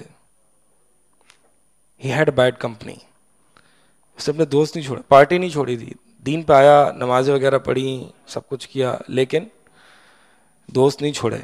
اب ظاہر سی بات ہے وہ اتنا کانفیڈنٹ رہا کہ میں جو ہے وہ دوستوں کو دین کی دعوت دوں گا اور میں ان کو نہیں چھوڑوں گا. تو دوست آہستہ آہستہ جو ہے, یار تو کہاں چلا گیا ہے, ذرا ہمارے ساتھ پارٹی کیا کر. یعنی he was reminding of his old days, کیا تمہارے ساتھ کیا عیاشیاں کیا کرتا, تو کس لائن میں لگ گیا ہے وغیرہ وغیرہ. تو آہستہ آہستہ جو ہے وہ دین سے ہٹنا شروع ہوا اور پھر وہ اسی ٹریک پہ واپس آیا اور اس کی موت واقع ہوئی زنا کے وقت. اسی لیے برے موت کی علامت میں سے, اسباب میں سے اہل علم فرماتے ہیں, ویسے بہت اسباب ہیں, برے خاتمے کے اسباب میں سے ایک سبب یہ ہے کہ انسان دین پر آ کے دین سے ہٹے. اللہ اکبر, یہ جو چیز جو ہلاتی ہے نا انسان کو, یہ بہت خطرناک چیز ہے. آپ نے کتنے لوگ دیکھیں کہ انسان دین پر آتا ہے اور سلپ ہونا شروع ہو جاتا ہے. اس لیے ایک عالم فرمایا کرتے, ایک اسکالر کہتے تھے کہ I am not surprised by the people who come towards deen and then they back, اور وہ اس کے یعنی وہ الٹے پاؤں پھر جائیں, کیونکہ these are the majority. یعنی جو لوگ دین پر آتے ہیں اور پھر پیچھے ہٹنا شروع ہو جاتے ہیں, یہ میجورٹی ہے. I am surprised by the one who come towards deen and he is consistent on it. وَاسْتَقِمْ كَمَا أُمِرْتَ, سورہ ہود میں آیت ہے استقامت کی. اللہ تعالیٰ نے اپنے نبی سے کہا کہ وَاسْتَقِمْ كَمَا أُمِرْتَ, اے نبی ڈٹے رہنا اپنے دین پر جیسے کہ آپ کو حکم دیا ہے. اہل علم فرماتے ہیں اسی آیت کی وجہ سے اللہ کے نبی صلی اللہ علیہ وسلم فرمایا کرتے تھے کہ شیبتنی ہود واخواتھا, سورہ ہود نے اور اس جیسی صورتوں نے مجھے بوڑھا کر دیا ہے. یعنی استقامت ایک مشکل امر ہے, دین پر جمع رہنا, خاص طور پر آخر الزمان میں, کہ ایک جلتے ہوئے انگارے کو ہاتھ میں لینے کے برابر ہے, لیکن آسان ہے اس کے لیے جو جیسے اللہ تعالیٰ چاہے. ایاک نعبد و ایاک نستعین پر اگر انسان پوری زندگی گزارے نا کہ اللہ تیری ہی عبادت کرتے ہیں اور تیری عبادت کرنے میں میں کوئی کانفیڈنٹ نہیں ہوں, میرے اندر کوئی چیز نہیں ہے, تو ہی میری مدد کر. یعنی تیری عبادت میں کروں گا لیکن کب کروں گا, جب تو چاہے گا, تو مجھے توفیق دے گا, تیری توفیق کا ہر وقت محتاج ہوں. یہ کنسسٹنسی, یہ استقامت. یعنی عبداللہ بن سفیان بن عبداللہ الثقفی رضی اللہ تعالی عنہ اللہ کے نبی صلی اللہ علیہ وسلم کے پاس آئے, کہتے ہیں کہ یا رسول اللہ ایک جامع نصیحت کر دیجئے مجھے, اس کے بعد میں آپ کے علاوہ کسی سے نہ پوچھوں. اللہ کے نبی صلی اللہ علیہ وسلم فرماتے ہیں کہ قل آمنت باللہ ثم استقم, یہ کہے کہ میں اللہ پر ایمان لایا پھر ڈٹ جا. ڈٹ جانا کیا ہے, استقامت کا ایک صحیح کانسیپٹ کیا ہے, کہ استقامت کا کانسیپٹ یہ نہیں ہے, دین پر ڈٹ جانے کا کانسیپٹ یہ نہیں ہے کہ مثال کے طور پر انسان نمازیں پڑھ رہا ہے, جمعے پڑھ رہا ہے, درس ضرور سن رہا ہے, لیکن گناہ بھی کر رہا ہے, اور جب شادی بیاہ کا موقع آتا ہے وہاں پہ ڈانس پارٹی بھی چل رہی ہے, جب دوستوں میں جاتا ہے وہاں پہ سب پارٹی بھی چل رہی ہے. یعنی یہ بیلنس لائف سٹائل, یہ استقامت نہیں ہے. استقامت یہ ہے کہ انسان دیکھیں, انسان کا یہ جو گراف ہے نا, یہ پازیٹیو سائڈ پہ فلکچویٹ کرنا چاہیے. کون سا گراف؟ ایمان کا گراف. ایمان میں اپس اینڈ ڈاؤنس آتے ہیں, ایمان ہائی لو ہوتا ہے, لیکن لو اتنا نہ ہو کہ وہ نیگیٹو ایکسس پہ آ جائے. پازیٹیو ایکسس پہ جب تک فلکچویٹ کرے گا تب تک تو صحیح ہے, لیکن وہ یہ کہے کہ یار نہیں, یہ جو ایکسس کے نیچے جو نیگیٹو سائڈ پہ آ جانا شروع ہو جاتا ہے نا, یہ پرابلمٹک ہے. اس لیے حنظلہ رضی اللہ تعالیٰ عنہ جو حدیث ہے اس میں یہی ہے کہ حنظلہ نے کہا کہ حنظلہ منافق ہو گیا کہ جب نبی علیہ الصلوۃ والسلام کے ساتھ ہوتے ہیں تو ایسا لگتا ہے کہ جنت جہنم دیکھ رہے ہیں, لیکن جب اپنی فیملی کے ساتھ ہوتے ہیں تو ایسی فیلنگ نہیں آتی ہے. تو اللہ کے نبی صلی اللہ علیہ وسلم نے فرمایا کہ اگر ایسا ہوتا تو ملائکہ اتر کے تم سے مصافحہ کرتے، لیکن ساعتن و ساعتن، اس کا بھی وقت ہے اس کا بھی وقت ہے. یعنی حنظلہ کا گویا کہ یہ تھا کہ ان کا ایمان اپ اینڈ ڈاؤن ہوتا تھا لیکن رہتا پازیٹیو ایکسس میں تھا. یعنی ایسا نہیں ہوتا تھا کہ وہ اللہ کی نافرمانیوں پر اتر آتا تھا، اللہ کی بغاوت پر اتر آتا تھا، ایسا نہیں ہوتا تھا. ایمان اوپر نیچے ہوتا ہے انسان کا، لیکن اس کو نیگیٹو میں نہیں آنا چاہیے.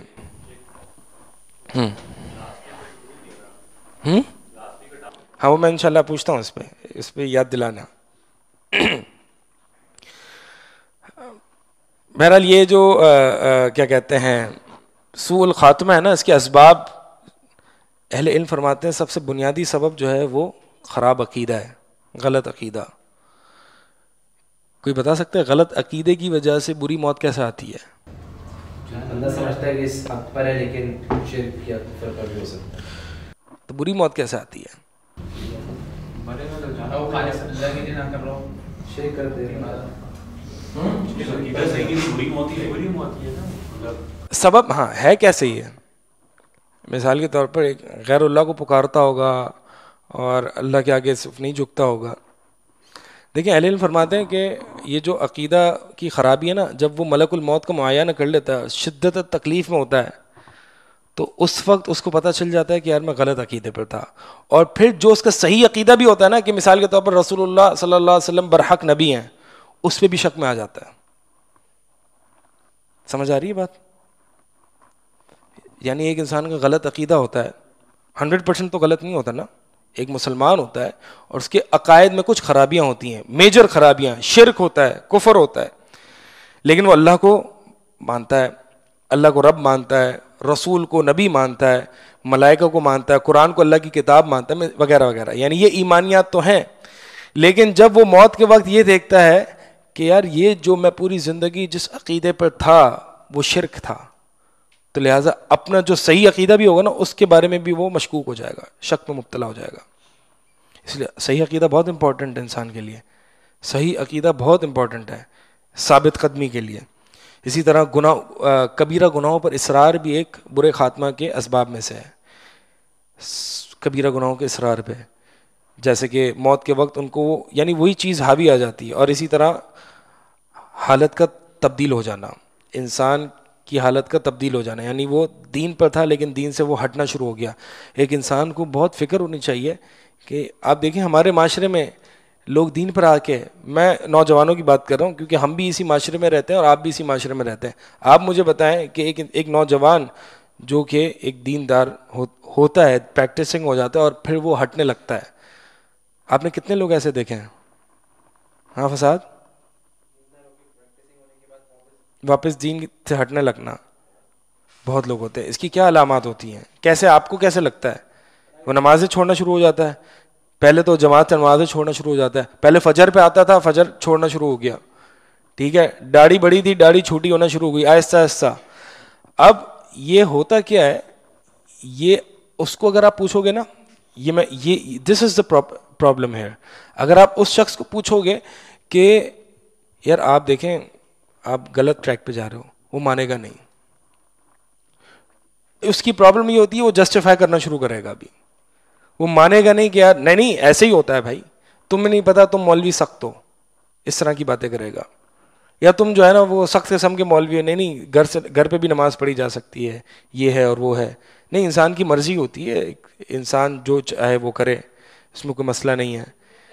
یعنی وہ جسٹیفائی کرنا شروع کر دیتا ہے. ہاں اب میوزک سننا شروع کر دیا، اب کہیں نہ کہیں دلیل ڈھونڈ کے لائے گا. ابن اعظم رحمہ اللہ نے کہا تھا کہ میوزک حلال ہے. اصل میں کچھ تو ہوتے ہیں جن کو ندامت شروع میں ہوتی ہے، یعنی ایک جو جب وہ پیچھے ہٹ رہا ہوتا ہے نا، اس کو تھوڑا سا وہ ہوتا ہے کہ یار میں تھوڑا سا آف چل رہا ہوں، اس کو ایک احساس ہوتا ہے. یہ اللہ تعالیٰ کی طرف سے ہوتا ہے اور پھر یہ زیادہ دیر نہیں ٹکتا. کیونکہ جو شخص دینداری کو منہ نہیں لگاتا نا، دینداری اس کی منہ نہیں لگاتی. دینداری ایمان بڑا ویلیوبل اور عزیز چیز ہے. لہٰذا سب سے بڑی پرابلم اس چیز کی ہے کہ جب دینداری جانے لگتی ہے نا تو بتاتی نہیں کہ میں جا رہی ہوں. دس از سو ویلیوبل. یعنی وہ بتا کے نہیں جائے گی کہ یار کوئی بھی انسان کے پاس کوئی قیمتی چیز ہو، جب وہ جاتی ہے اس سے تو اس کو پتہ ہوتا ہے کہ انسان کے پاس سے یہ جا رہی ہے. مثال کے طور پر پیسہ ہے, انسان کے پاس سے کم ہو رہی ہے, اس کی ویلتھ کم ہو رہی ہے, تو انسان کو پتہ ہوتا ہے کہ میری ویلتھ کم ہو رہی ہے. لیکن جب ایمان کم ہو رہا ہوتا ہے نا تو اس کو شعور نہیں ہوتا کہ وہ مجھ سے کم ہو رہا ہے. یہ انسان کو اسی لیے محاسبہ بہت امپورٹنٹ ہے کہ میں کیا کر رہا ہوں, میں کل کیا کیا کرتا تھا, آج میری حالت زیادہ اچھی ہے یا نہیں ہے. یعنی ہونا تو یوں چاہیے کہ قرآن پڑھنے سے اور نمازیں پڑھنے سے میرا ایمان بڑھنا چاہیے, لیکن میرا بڑھ نہیں رہا, بلکہ میری نمازیں بھی خراب ہو رہی ہیں. نمازوں میں بھی میں پتہ نہیں کہاں کون سی دنیا میں چل رہا ہوتا ہوں. یہ ساری چیزیں جو ہے نا انسان کو سوچنی چاہیے. یہ انسان کی سوء خاتمہ یعنی برے خاتمے کی دلیل ہیں.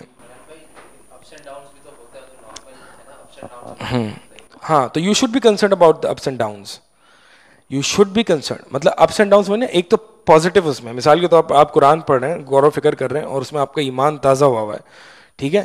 اب یہ ویسا ہی ایمان نہیں ہوگا جب آپ مثال کے طور پر دوستوں کے ساتھ آؤٹنگ کے لیے گئے ہوئے ہیں, لیکن اس ایمان میں کیا آپ اللہ تعالیٰ کی نافرمانی کر رہے ہیں؟ دس از دا پوائنٹ.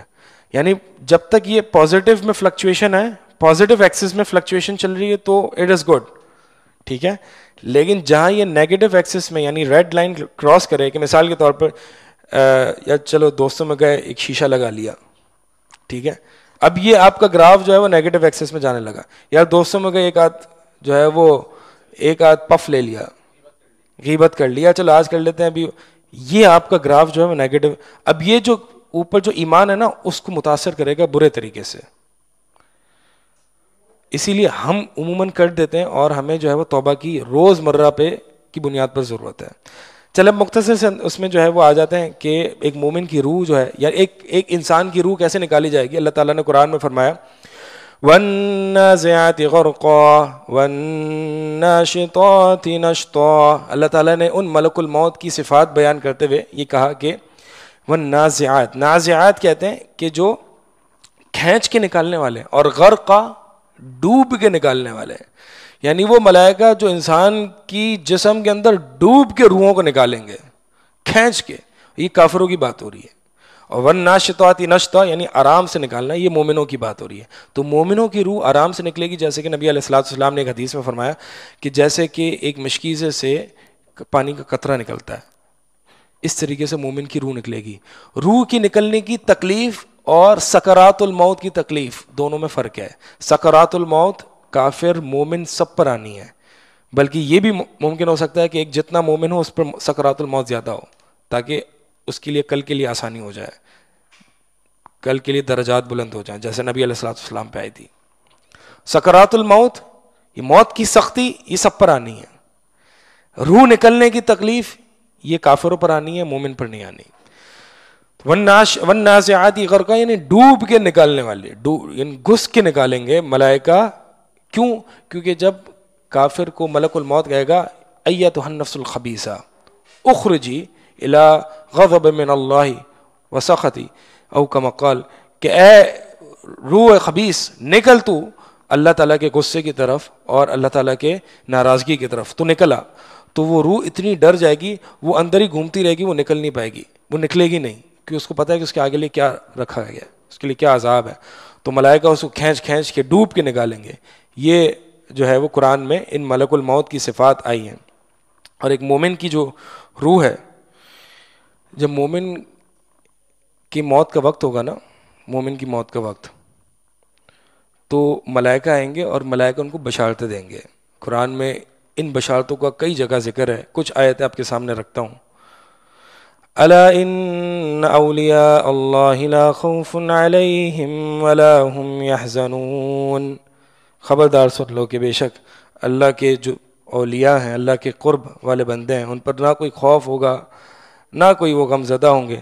الذین آمنوا وکانوا یتقون.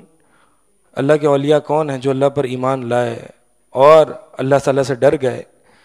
لہم البشریٰ فی الحیاۃ الدنیا وفی الآخرہ.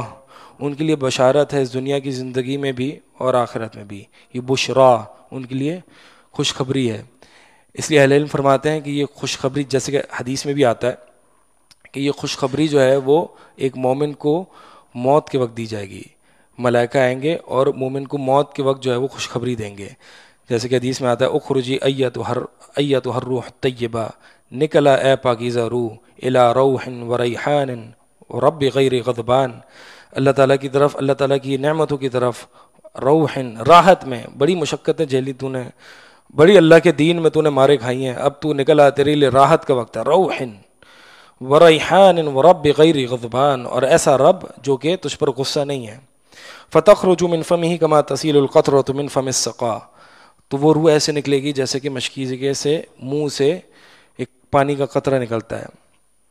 اسی طرح ایک اور آیت میں اللہ تعالیٰ نے فرمایا ان الذین قالوا ربنا اللہ، بے شک وہ لوگ جنہوں نے کہا کہ ہمارا رب اللہ ہے، ثم استقاموا تتنزل علیہم الملائکہ، انہوں نے کہا ہمارا رب اللہ ہے، جب ایک بار کہہ دیا تو ڈٹ گئے، اب آندھی آ جائے طوفان آ جائے نہیں ہٹنا اس دین سے، نہیں ہٹیں گے اس دین سے، ثم استقاموا، ڈٹ گئے، تتنزل علیہم الملائکۃ الا تخافوا، ان پر ملائکہ نازل ہوں گے اور کہیں گے بھائی اب کوئی ٹینشن نہیں، کوئی ڈر ور نہیں ہے، ولا تحزنوا، اور نہ کوئی غم ہے، یعنی ماضی میں جو کچھ ہوا تیرے ساتھ، جو لوگوں نے تیرے ساتھ مذاق اڑایا، تیرا مذاق بنایا، یہ جو کفار ہوں گے نا یہ مومن کا مذاق اڑائیں گے۔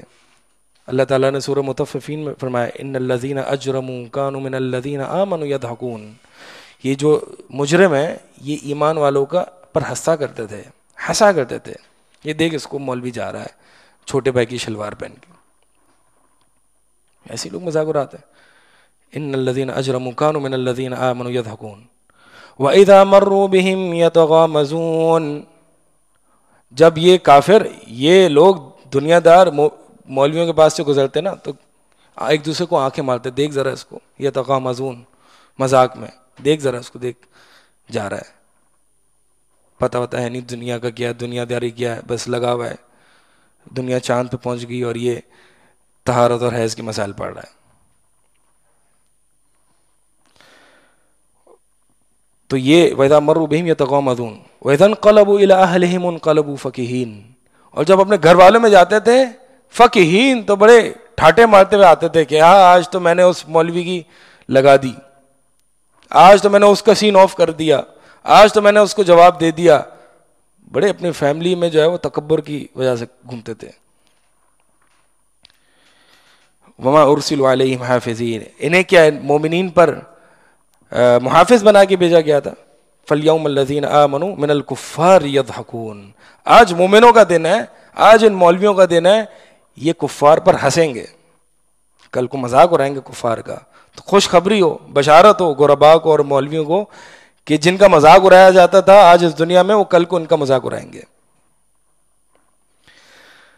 بہرحال یہ وہ لوگ تھے جو تتنزل، یعنی جنہوں نے کہا ہمارا رب اللہ ہے اور ڈٹ گئے، تتنزل علیہم الملائکۃ الا تخافوا، کوئی ڈر نہیں ہے، جہاں پہ سب ڈرے ہوئے ہوں گے نا، اتنا ڈرے ہوئے ہوں گے کہ اللہ تعالیٰ سے کہیں گے کہ یود المجرم لو یفتدی من عذاب یومئذ ببنی، اللہ میرے بیٹے کو جہنم میں ڈال دے، مجھے چھوڑ دے، میرے بھائی کو ڈال دے، میری ماں کو ڈال دے، سب کو، ومن فی الارض جمیعا ثم ینجی، سب کو ڈال دے، اللہ مجھے بچا لے۔ وہاں پہ ملائکہ اس بندے کو کہہ رہے ہوں گے، اس مومن سے کیا کہہ رہے ہوں گے؟ اللہ تخافوا ولا تحزنوا وابشروا بالجنۃ التی کنتم توعدون، اور بشارتیں دیں گے جنت کی، التی کنتم توعدون، جنہیں تمہیں وعدہ کیا جاتا تھا۔ وابشروا، 3 جگہ بشارتیں ہوں گی ان کے لیے، ایک قبر کے اندر، ایک روح کے قبض کے موقع پر جب روح قبض ہوگی، ایک قبر کے اندر، اور ایک قیامت کی اندھیروں میں ان کو جو ہے وہ بشارتیں دی جائیں گی۔ نحن اولیاؤکم فی الحیات الدنیا، ہم تمہارے دوست اس دنیا کی زندگی میں اور آخرت میں۔ وَلَكُمْ فِيهَا مَا تَشْتَهِي أَنفُسُكُمْ وَلَكُمْ فِيهَا مَا تَدَّعُونَ، آج تمہارے لیے جو ہے، جو خواہش ہے، کیا چاہیے تجھے، وہ سب تیرے لیے ہے۔ یہ یعنی یہ مومن ہوں گے، ان کو بشارتیں دی جائیں گی، اور بلکہ یہ بھی آتا ہے کہ مومن کے لیے بشارتیں دی جائیں گی اور مومن کو لینے ملائکہ آئیں گے، ویلکم کریں گے۔ وَسِيقَ الَّذِينَ اتَّقَوْا رَبَّهُمْ إِلَى الْجَنَّةِ زُمَرًا، اور لے جایا جائے گا کن لوگوں کو؟ اتقوا ربهم الى الجنة، جو اپنے رب سے ڈرے ہوں گے۔ وَسِيقَ الَّذِينَ اتَّقَوْا رَبَّهُمْ إِلَى الْجَنَّةِ زُمَرًا، گروہ در گروہ، گرو در گرو ان کو لے جایا جائے گا جنت کی طرف. حتی اذا جاؤوها وفتحت ابوابها، یہاں تک کہ جب جنتی آئیں گے جنت میں، وفتحت ابوابها اور دروازہ کھولا جائے گا. وقال لهم خزنتها سلام علیکم طبتم فادخلوها خالدین، اور کہا جائے گا، ملائکہ کہیں گے ویلکم، سلام علیکم، سلامتی ہے تم پر. ملائکہ سلام کہیں گے، ان کا رب سلام کہے گا، سلام قولا من رب الرحیم. ملائکہ سلام کہیں گے، طب تم پاکیزہ ہوئے تم، فادخلوها خالدین، بس داخل ہو اس میں، ہمیشہ رہنا ہے تم نے. لا يحزنهم الفزع الاکبر وتتلقاهم الملائکہ، اس دن جب بڑی فزع الاکبر، بڑی گھبراہٹ ہوگی، بڑی گھبراہٹ والے دن، جس دن بچہ بوڑھا ہو جائے گا، ایک حاملہ عورت اپنی حمل کو ساقط کر دے گی. وَتَرَى النَّاسَ سُكَارَىٰ وَمَا هُمْ بِسُكَارَىٰ، لوگ نشے کی حالت میں ہوں گے لیکن نشے میں نہیں ہوں گے، ان کی عقلیں زائل ہو گئی ہوں گی اللہ کے شدید عذاب کی وجہ سے. یہ فزع الاکبر ہے، یہ گھبراہٹ کا دن ہے جس دن سب گھبراہٹ میں ہوں گے. لا يحزنهم الفزع الاکبر، یہ مومن وہ لوگ ہوں گے جن کو یہ بڑی گھبراہٹ متاثر نہیں کرے گی. وَتَتَلَقَّاهُمُ الْمَلَائِكَةُ، اور ملائکہ ان کو آ کے لیں گے، آؤ ہم تو تمہارے دوست تھے. ان گھبراہٹ کی حالتوں میں جب مومن ایک قبر میں اکیلا ہوگا اور قیامت میں سب، اس کا باپ بھاگ رہا ہوگا، یوم یفر المرء من اخیہ وامہ وابیہ، ماں بیٹے سے، بیٹا بھائی سے، سب ایک دوسرے سے بھاگ رہے ہوں گے، بالکل لونلی فیل کرے گا. یہ جو 50-60 سالہ زندگی ہے نا، اس میں انسان اپنی انسیت لے لیتا ہے کہ یہ میرے ساتھ ہے، وہ میرے ساتھ ہے. آخرت کا سفر بہت لمبا ہے اور پورے سفر میں انسان اکیلا ہے. اس میں پتہ ہے کیا کام آئے گا؟ کون کام آئیں گے؟ ملائکہ. نحن اولیاءکم فی الحیات الدنیا والآخرہ، یہ ملائکہ دوست ہوں گے اس پورے سفر میں، اور آپ کو جو ہے وہ سکون دیتے رہے ہوں گے، آپ کو ریلیکس کرتے رہیں گے. بار بار انسان کا اپنے اعمال صالح ایک اچھی شکل میں آئے گا قبر میں اور کہے گا من انت، بندہ کہے گا تو کون ہے؟ وہ کہے گا میں تیرے نیک اعمال ہوں. نیک اعمال اور ملائکہ یہ دو لوگ ہوں گے جو انسان کے دوست ہوں گے اس پورے سفر میں. اللہ تعالیٰ سے دعا ہے کہ اللہ تعالیٰ ہمیں ان لوگوں میں شمار فرمائے، اور ان لوگوں میں شمار فرمائے کہ جن کو ملائکہ بشارت دیں گے، یا ایتھا النفس المطمئنہ ارجعی الی ربک راضیۃ مرضیہ فادخلی فی عبادی وادخلی جنتی. ان لوگوں کو یہ بھی بشارت دیں گے ملائکہ موت کے وقت. یہ سب موت کے وقت ہو رہا ہے. یہ موت کے وقت اتنی بشارتیں کیوں دی جا رہی ہیں؟ بہت گھبرایا ہوا ہوگا، وہ بہت گھبراہٹ میں ہوگا. پتہ ہے آپ کو حدیث میں آتا ہے کہ نبی علیہ الصلوۃ والسلام نے فرمایا کہ ایک شخص جس کو جہنم کی جو ایک منافق یا مجرم ہوگا، اس کو جب جہنم کی وعید سنائی جائے گی اور اس کو فرشتے ڈانٹیں گے اور بڑا ہولناک منظر ہوگا، تو جب لوگ اسے اٹھا کے قبرستان لے جا رہے ہوں گے تو وہ اتنی زور زور سے چیخے مارے گا کہ مجھے کہاں لے جا رہے ہو، کہاں لے جا رہے ہو. اللہ کے نبی صلی اللہ علیہ وسلم فرمایا کہ اگر اس بندے کی آواز کو تم لوگ سن لو تو تم لوگ بے ہوش ہو جاؤ. بے ہوش، صرف آواز، ابھی اس کا عذاب نہیں ہوا، اس کو پتہ ہے کہ ابھی اس کو کہاں لے جایا جا رہا ہے. اس ڈر کی چیخ کی وجہ سے اگر لوگ سن لیں تو وہ بے ہوش ہو جائیں گے، اتنی خطرناک اس کی آواز ہوگی. اب وہ اس کو جو عذاب ملے گا اس میں اس کی کیا حالت ہوگی. اللہ کے نبی صلی اللہ علیہ وسلم نے اسی لیے فرمایا نا کہ اگر مجھے یہ ڈر نہ ہوتا کہ تم مردوں کو دفنانا چھوڑ دو، میں اللہ تعالیٰ سے دعا کرتا کہ تمہیں عذاب قبر سنائیں، صرف کہ عذاب قبر ہوتا کیا ہے. بڑی سخت جگہ ہے بھائی، بڑی سخت جگہ ہے.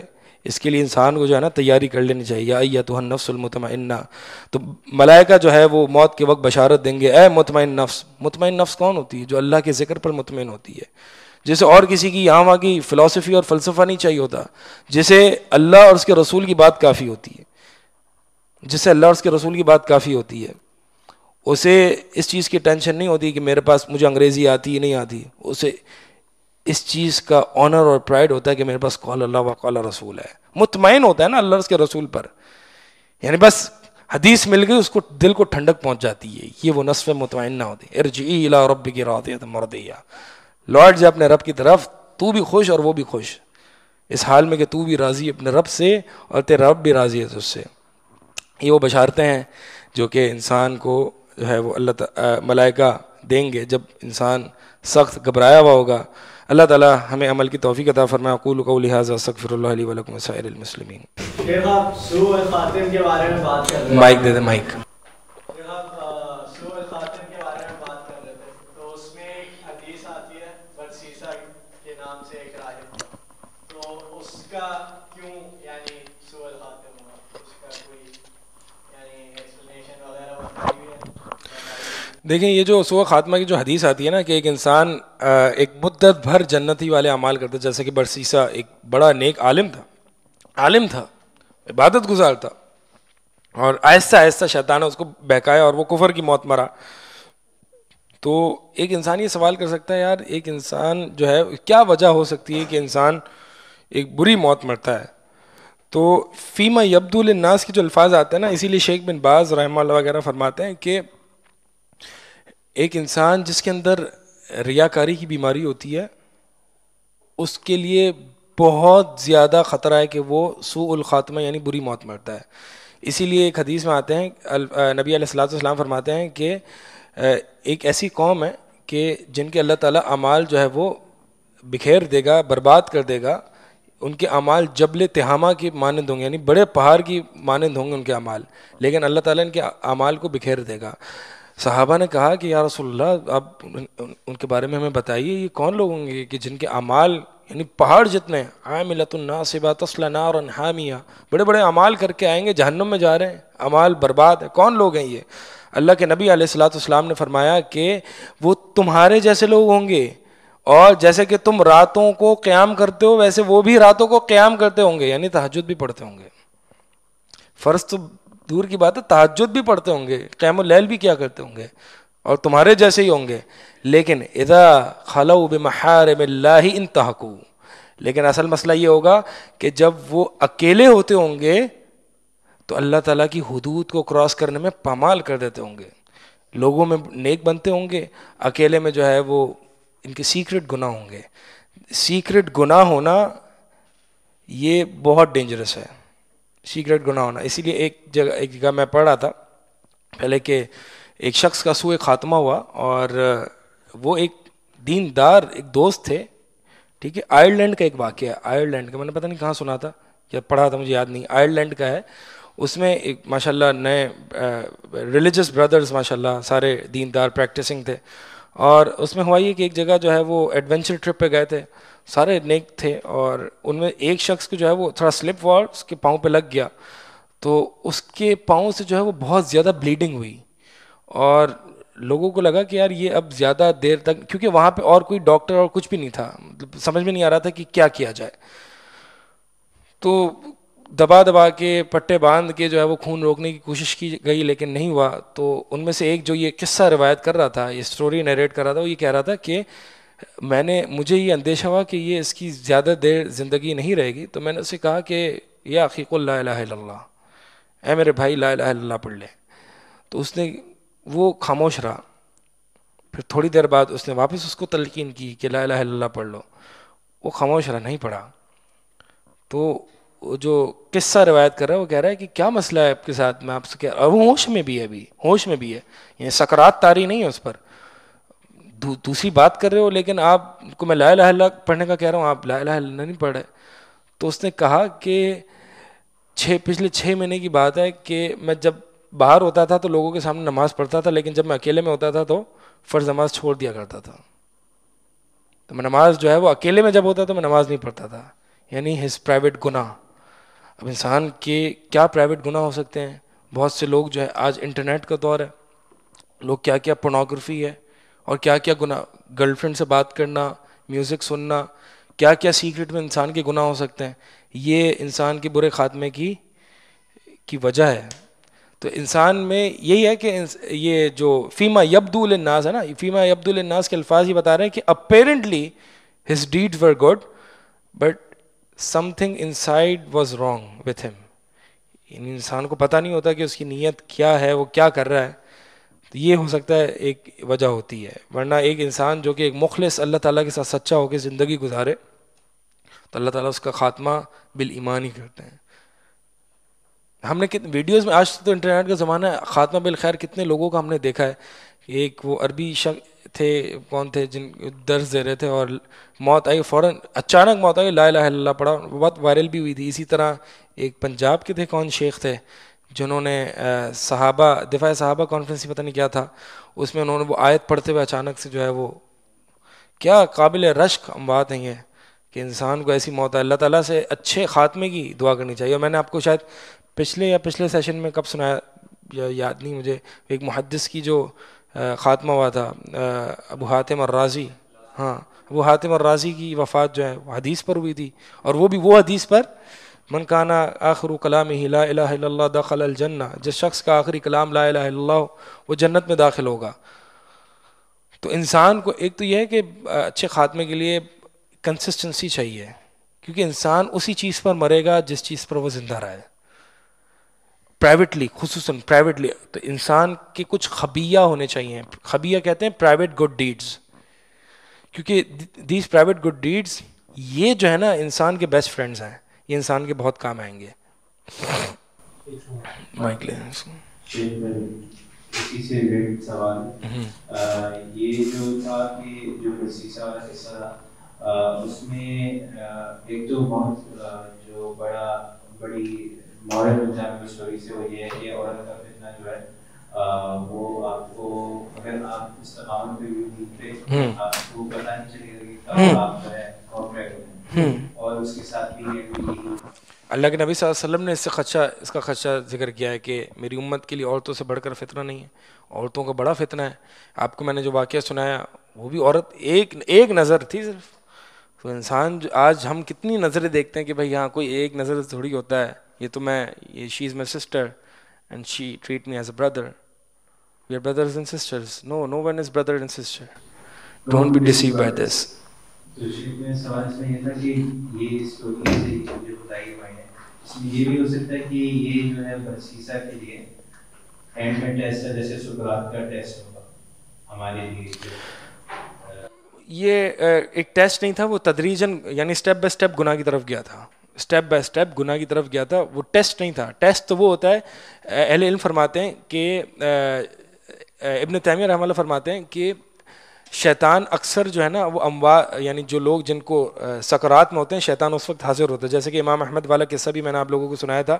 اور اسی طرح ایک امام قرطبی اپنا قصہ سناتے ہیں کہ انہوں نے اپنے شیخ سے سنا اور انہوں نے اپنے بھائی سے سنا کہ ان کو ایک وفات انہوں نے اٹینڈ کی ایک شیخ کی، ایک عالم دین تھے، امام تھے، ان کا نام سے اسے یاد نہیں ہے. تو وہ سکرات الموت میں تھے اور وہ امام صاحب ان کو تلقین کر رہے تھے کہ لا الہ الا اللہ کہو. تو وہ شیخ بڑے عالم جو ہیں وہ کہتے ہیں لا لا لا.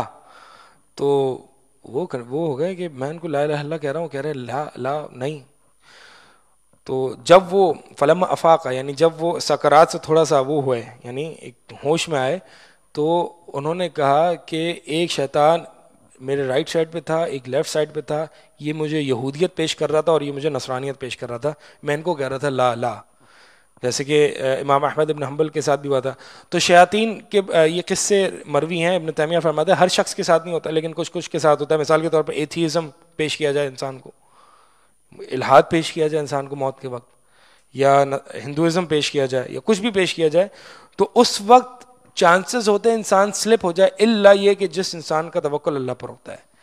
کیونکہ اس وقت جو ہے وہی ہے نا برسیسہ والا قصہ کہ تو مجھے سجدہ کر لے میں تجھے بچا لوں گا. جب انسان، میں آپ کو بتاؤں، جب انسان شدت مصیبت میں ہوتا ہے نا تو اس کے شرک کے چانسز بڑھ جاتے ہیں. آپ دیکھیں کتنی ایسی توحید پرست لوگ بھی ہوتے ہیں جب ان کے ساتھ جادو اور اس طرح کے معاملات ہوتے ہیں وہ پیر فقیر کے پاس چلے جاتے ہیں. نہیں مانتے تھے پوری زندگی کہ ہم ان پیر فقیروں کو نہیں مانتے، یہ جو بیٹھے ہوتے ہیں درباری ان کو نہیں مانتے، لیکن جب جادو اور کے مسائل آتے ہیں تو فوراً چلے جاتے ہیں. اسی لیے دجال کا جب فتنہ آئے گا تو مرد حضرات اپنی عورتوں کو گھر پہ باندھ کے نکلیں گے، کیونکہ عورتیں عموماً زیادہ جو ہے وہ مصیبت کی حالت میں کنٹرول کھو دیتی ہیں اور شرک کی سائڈ پہ ملوث ہو جاتی ہیں. لیکن ایک مرد بھی ہوتا ہے، ڈپینڈ کرتا ہے مصیبت کتنی بڑی ہے. اس لیے اللہ تعالیٰ سے ہمیشہ اللہم اعنی علی سکرات الموت، اللہم انا نسألک حسن الخاتمہ، اللہ ہم تجھ سے اچھا خاتمہ کا سوال کرتے ہیں. یہ سوالات کرنے چاہیے. ربنا، اور یہ جو دعا یہ خاص اسی لیے ربنا لا تزغ قلوبنا بعد اذ ہدیتنا وہب لنا من لدنک رحمہ، اے ہمارے رب تو ہمارے دلوں کو پھیر نہ دینا, ٹیڑھا نہ کر دینا, بعد اس کے کہ تو نے ہماری پوری زندگی تو نے ہمیں ہدایت دی ہے, تو نے ہمیں دین پر رکھا, اب اس عین موقع پر اللہ ہمارے دل کو نہ پھیرنا, یعنی موت کے وقت. آپ نے نیند میں موت کی بات کی تو اس میں ترتیب کا ہونا نہیں, اس میں سکرات نہیں, اس میں نیند میں جب موت آتی ہے, نیند میں جب روح پرواز سے پہلے کر چکی ہاں اور وہ واپسی نہیں آتی تو ہاں سکرات نہیں, اس میں سکرات نہیں ہے, اس میں ایک تعلق باقی رہتا ہے نا روح کا جسم کے ساتھ. اب وہ جو موت کے وقت روح جو کہ موت کبریٰ ہے, اس وقت جب روح نکالی جائے گی اس میں سکرات ہے.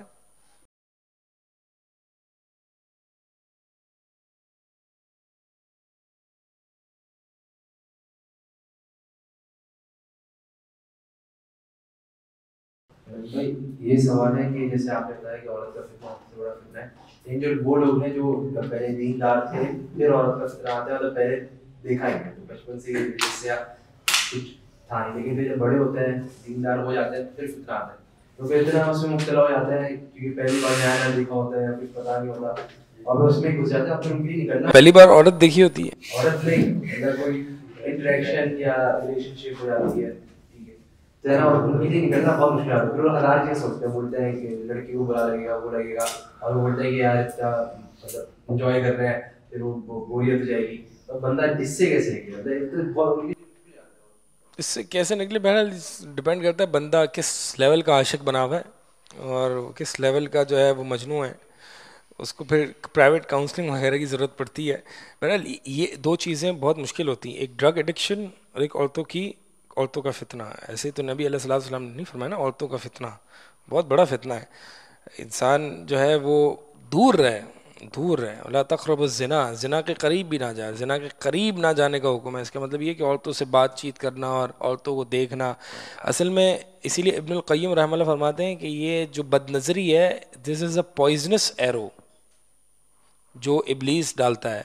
اب انسان بد نظری, اب آج اتنا معاملہ خراب ہے کہ ہر جگہ انسان دیکھتا ہے کہ بورڈز پہ, بل بورڈز پہ, انٹرنیٹ پہ, نیوز پہ, ہر جگہ جو ہے وہ بد نظری. انسان کے لیے بچنا ایک مشکل ہے, لیکن اس کو منہ نیچے کرنا چاہیے, نگاہیں اپنی نیچے کرنی چاہیے, کیونکہ جب یہ بار بار کنٹینیوس سینس پہ اگر انسان بد نظری کرتا ہے تو اس کی دل میں شہوت کی آگ بھڑکتی ہے, اور پھر جب یہ شہوت کی آگ بھڑکتی ہے تو پھر یہ آگ ہے, اسے ذکر اللہ سے, استغفار سے ٹھنڈا کیا جاتا ہے. کثرت سے انسان جو ان فتنوں میں ملوث ہے نا, لا حول ولا قوت الا باللہ, کثرت سے پڑھے. اس کا مطلب یہ ہے کہ برائی سے نیکی کی طرف پھیرنے والا کوئی نہیں ہے مگر اللہ کا ہے. بوریت ہوتی ہے, کہہ رہے ہیں نا کہ بات اس وجہ سے ہوتی ہے کہ بوریت ہو رہی ہے اور مطلب ایک ریلیشن شپ میں برا نہ لگے, سوچیے ایسے لوگ نکاح کر لینا چاہیے. ہاں نکاح کرے, وہ نکاح کا پیغام بھیج دیں, سب سے پہلے والدین کو بھیجیں, سب سے پہلے والدین کو منائیں. ویسے ایک بات بتاؤں, بوریت جو ہے نا, بوریت ایک مومن بور نہیں ہوتا کبھی, بوریت کا اس کو ٹائم ہی نہیں ملتا کہ وہ بور ہو. تو ہمیں دیکھنا چاہیے کہ ہم بور کیوں ہو رہے ہیں. ہاں جو بھی ہے بور نہیں ہونا چاہیے. 17-18 سال کے بچے کیا, ہم سے پہلے کے جو لوگ تھے نا, وہ 13-14 سال کے جو ہے وہ ائمہ بن جاتے تھے. تو ہم کیا کر رہے ہیں اپنی زندگی میں؟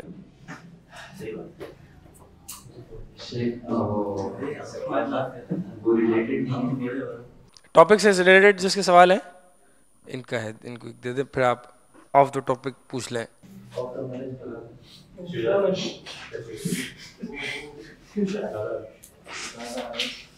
اللہ اکبر کبیر.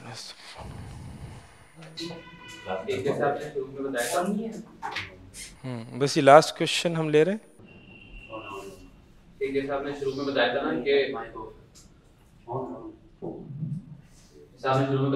کہ شہید کی جب وہ روح نکلتی ہے تو ایک سب پن کے پرندوں کی طرح جو کہ وہ تھوڑا سا اس کو ڈیفائن کر دیا, وہ تھوڑا سا وہ کہ شہید کی جب ایک روح قبض ہوتی ہے تو وہ سب پرندوں میں گھومتی ہے. یعنی اب وہ اس کی کیفیت کیا ہے, ہمیں یہ بات سمجھ میں آ رہی ہے یا نہیں آ رہی ہے.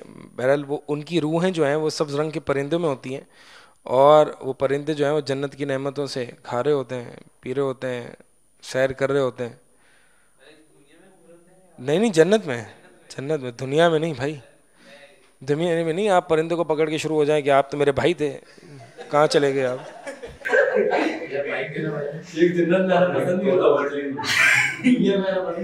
جیسے کہ عالم برزخ میں جو نیک روح ہوتی ہے وہ ایک جگہ ہو جاتی ہے اور بری روح. ہاں, روحوں کی ملاقات میں انشاءاللہ اگلے ٹاپک میں ہم ذکر کریں گے. روحوں کی آپس میں جو ملاقات ہوگی آسمان میں کیا باتیں کریں گے وہ. ابھی تو ہم یہ ذکر کر رہے تھے کہ موت کے وقت جو بشارتیں دی جاتی ہیں یہاں پہ ہم رکے ہیں. اب روح کا نکلنا, روح کا آسمانی سفر کرنا, پھر روح کا لوٹایا جانا, منکر نکیر کا سوال ہونا, قبر میں کیا ہونا, یہ پورا ایک یہ سب برزخی اس سے ہے. انشاءاللہ ہم وہ نیکسٹ ٹاپک میں کور کریں گے. آپ نے پہلے وہ بتایا تھا کہ جب کہنے میں کوئی زلزلہ یا اس طرح کی کیفیت آتی ہے اور لوگ استغفار کر لیتے ہیں تو اس وقت میں توبہ قبول ہوتی ہے یا نہیں ہوتی؟ میں اصل میں اس سینیریو کی بات نہیں کر رہا تھا. میں دیکھیں توبہ تو تب تک قبول ہوگی جب تک کہ روح حلق تک نہیں پہنچے گی, یہ بات تو طے ہے. اس سے پہلے اگر انسان توبہ کرتا ہے, میں یہ بتا رہا ہوں کہ وہ صرف میں اصل میں جو بتانا چاہ رہا تھا وہ یہ تھا کہ اس وقت جو اس طرح کا زلزلہ وغیرہ دیکھ کے لوگ توبہ کرتے ہیں وہ صرف زبان سے کرتے ہیں, ٹھیک ہے, کیونکہ زبان سے کر لیتے ہیں لا الہ الا اللہ استغفر اللہ استغفر اللہ. اس کی دلیل یہ ہے کہ وہ جب زلزلہ ختم ہو جاتا ہے, ایک صرف جھٹکا ان کو ہلاتا ہے اور پھر چلا جاتا ہے, تو وہ اپنی پرانی حرکتوں پہ ہوتے ہیں. تو یہ ایک زبان سے توبہ ہے. میں یہ نہیں کہہ رہا کہ اگر انسان اس وقت سچی توبہ کر لے تو قبول ہو جائے گی, اللہ تعالیٰ قبول کرنے والا ہے, کیونکہ اس کی روح ابھی تک نکلی نہیں ہے. آف دا ٹاپک بس اب سوال یہ تمہیں کیا ہو گیا ہے؟ میرا سوال یہ ہے کہ جیسا کہ آپ نے بتایا کہ مطلب زنا آپ نے آیت کھول کہ زنا کے قریب ہی نہ جاؤ, ٹھیک ہے, تو جیسے آنکھوں سے دیکھنا یا پھر زبان سے کچھ کہنا, تو یہ سب بھی زنا بھی آئے گا؟ آنکھوں کا زنا, زبان کا زنا, کان کا زنا, یہ حدیث میں آتا ہے. یہ اسی وجہ سے کیونکہ یہ زنا کی طرف لے جاتے ہیں.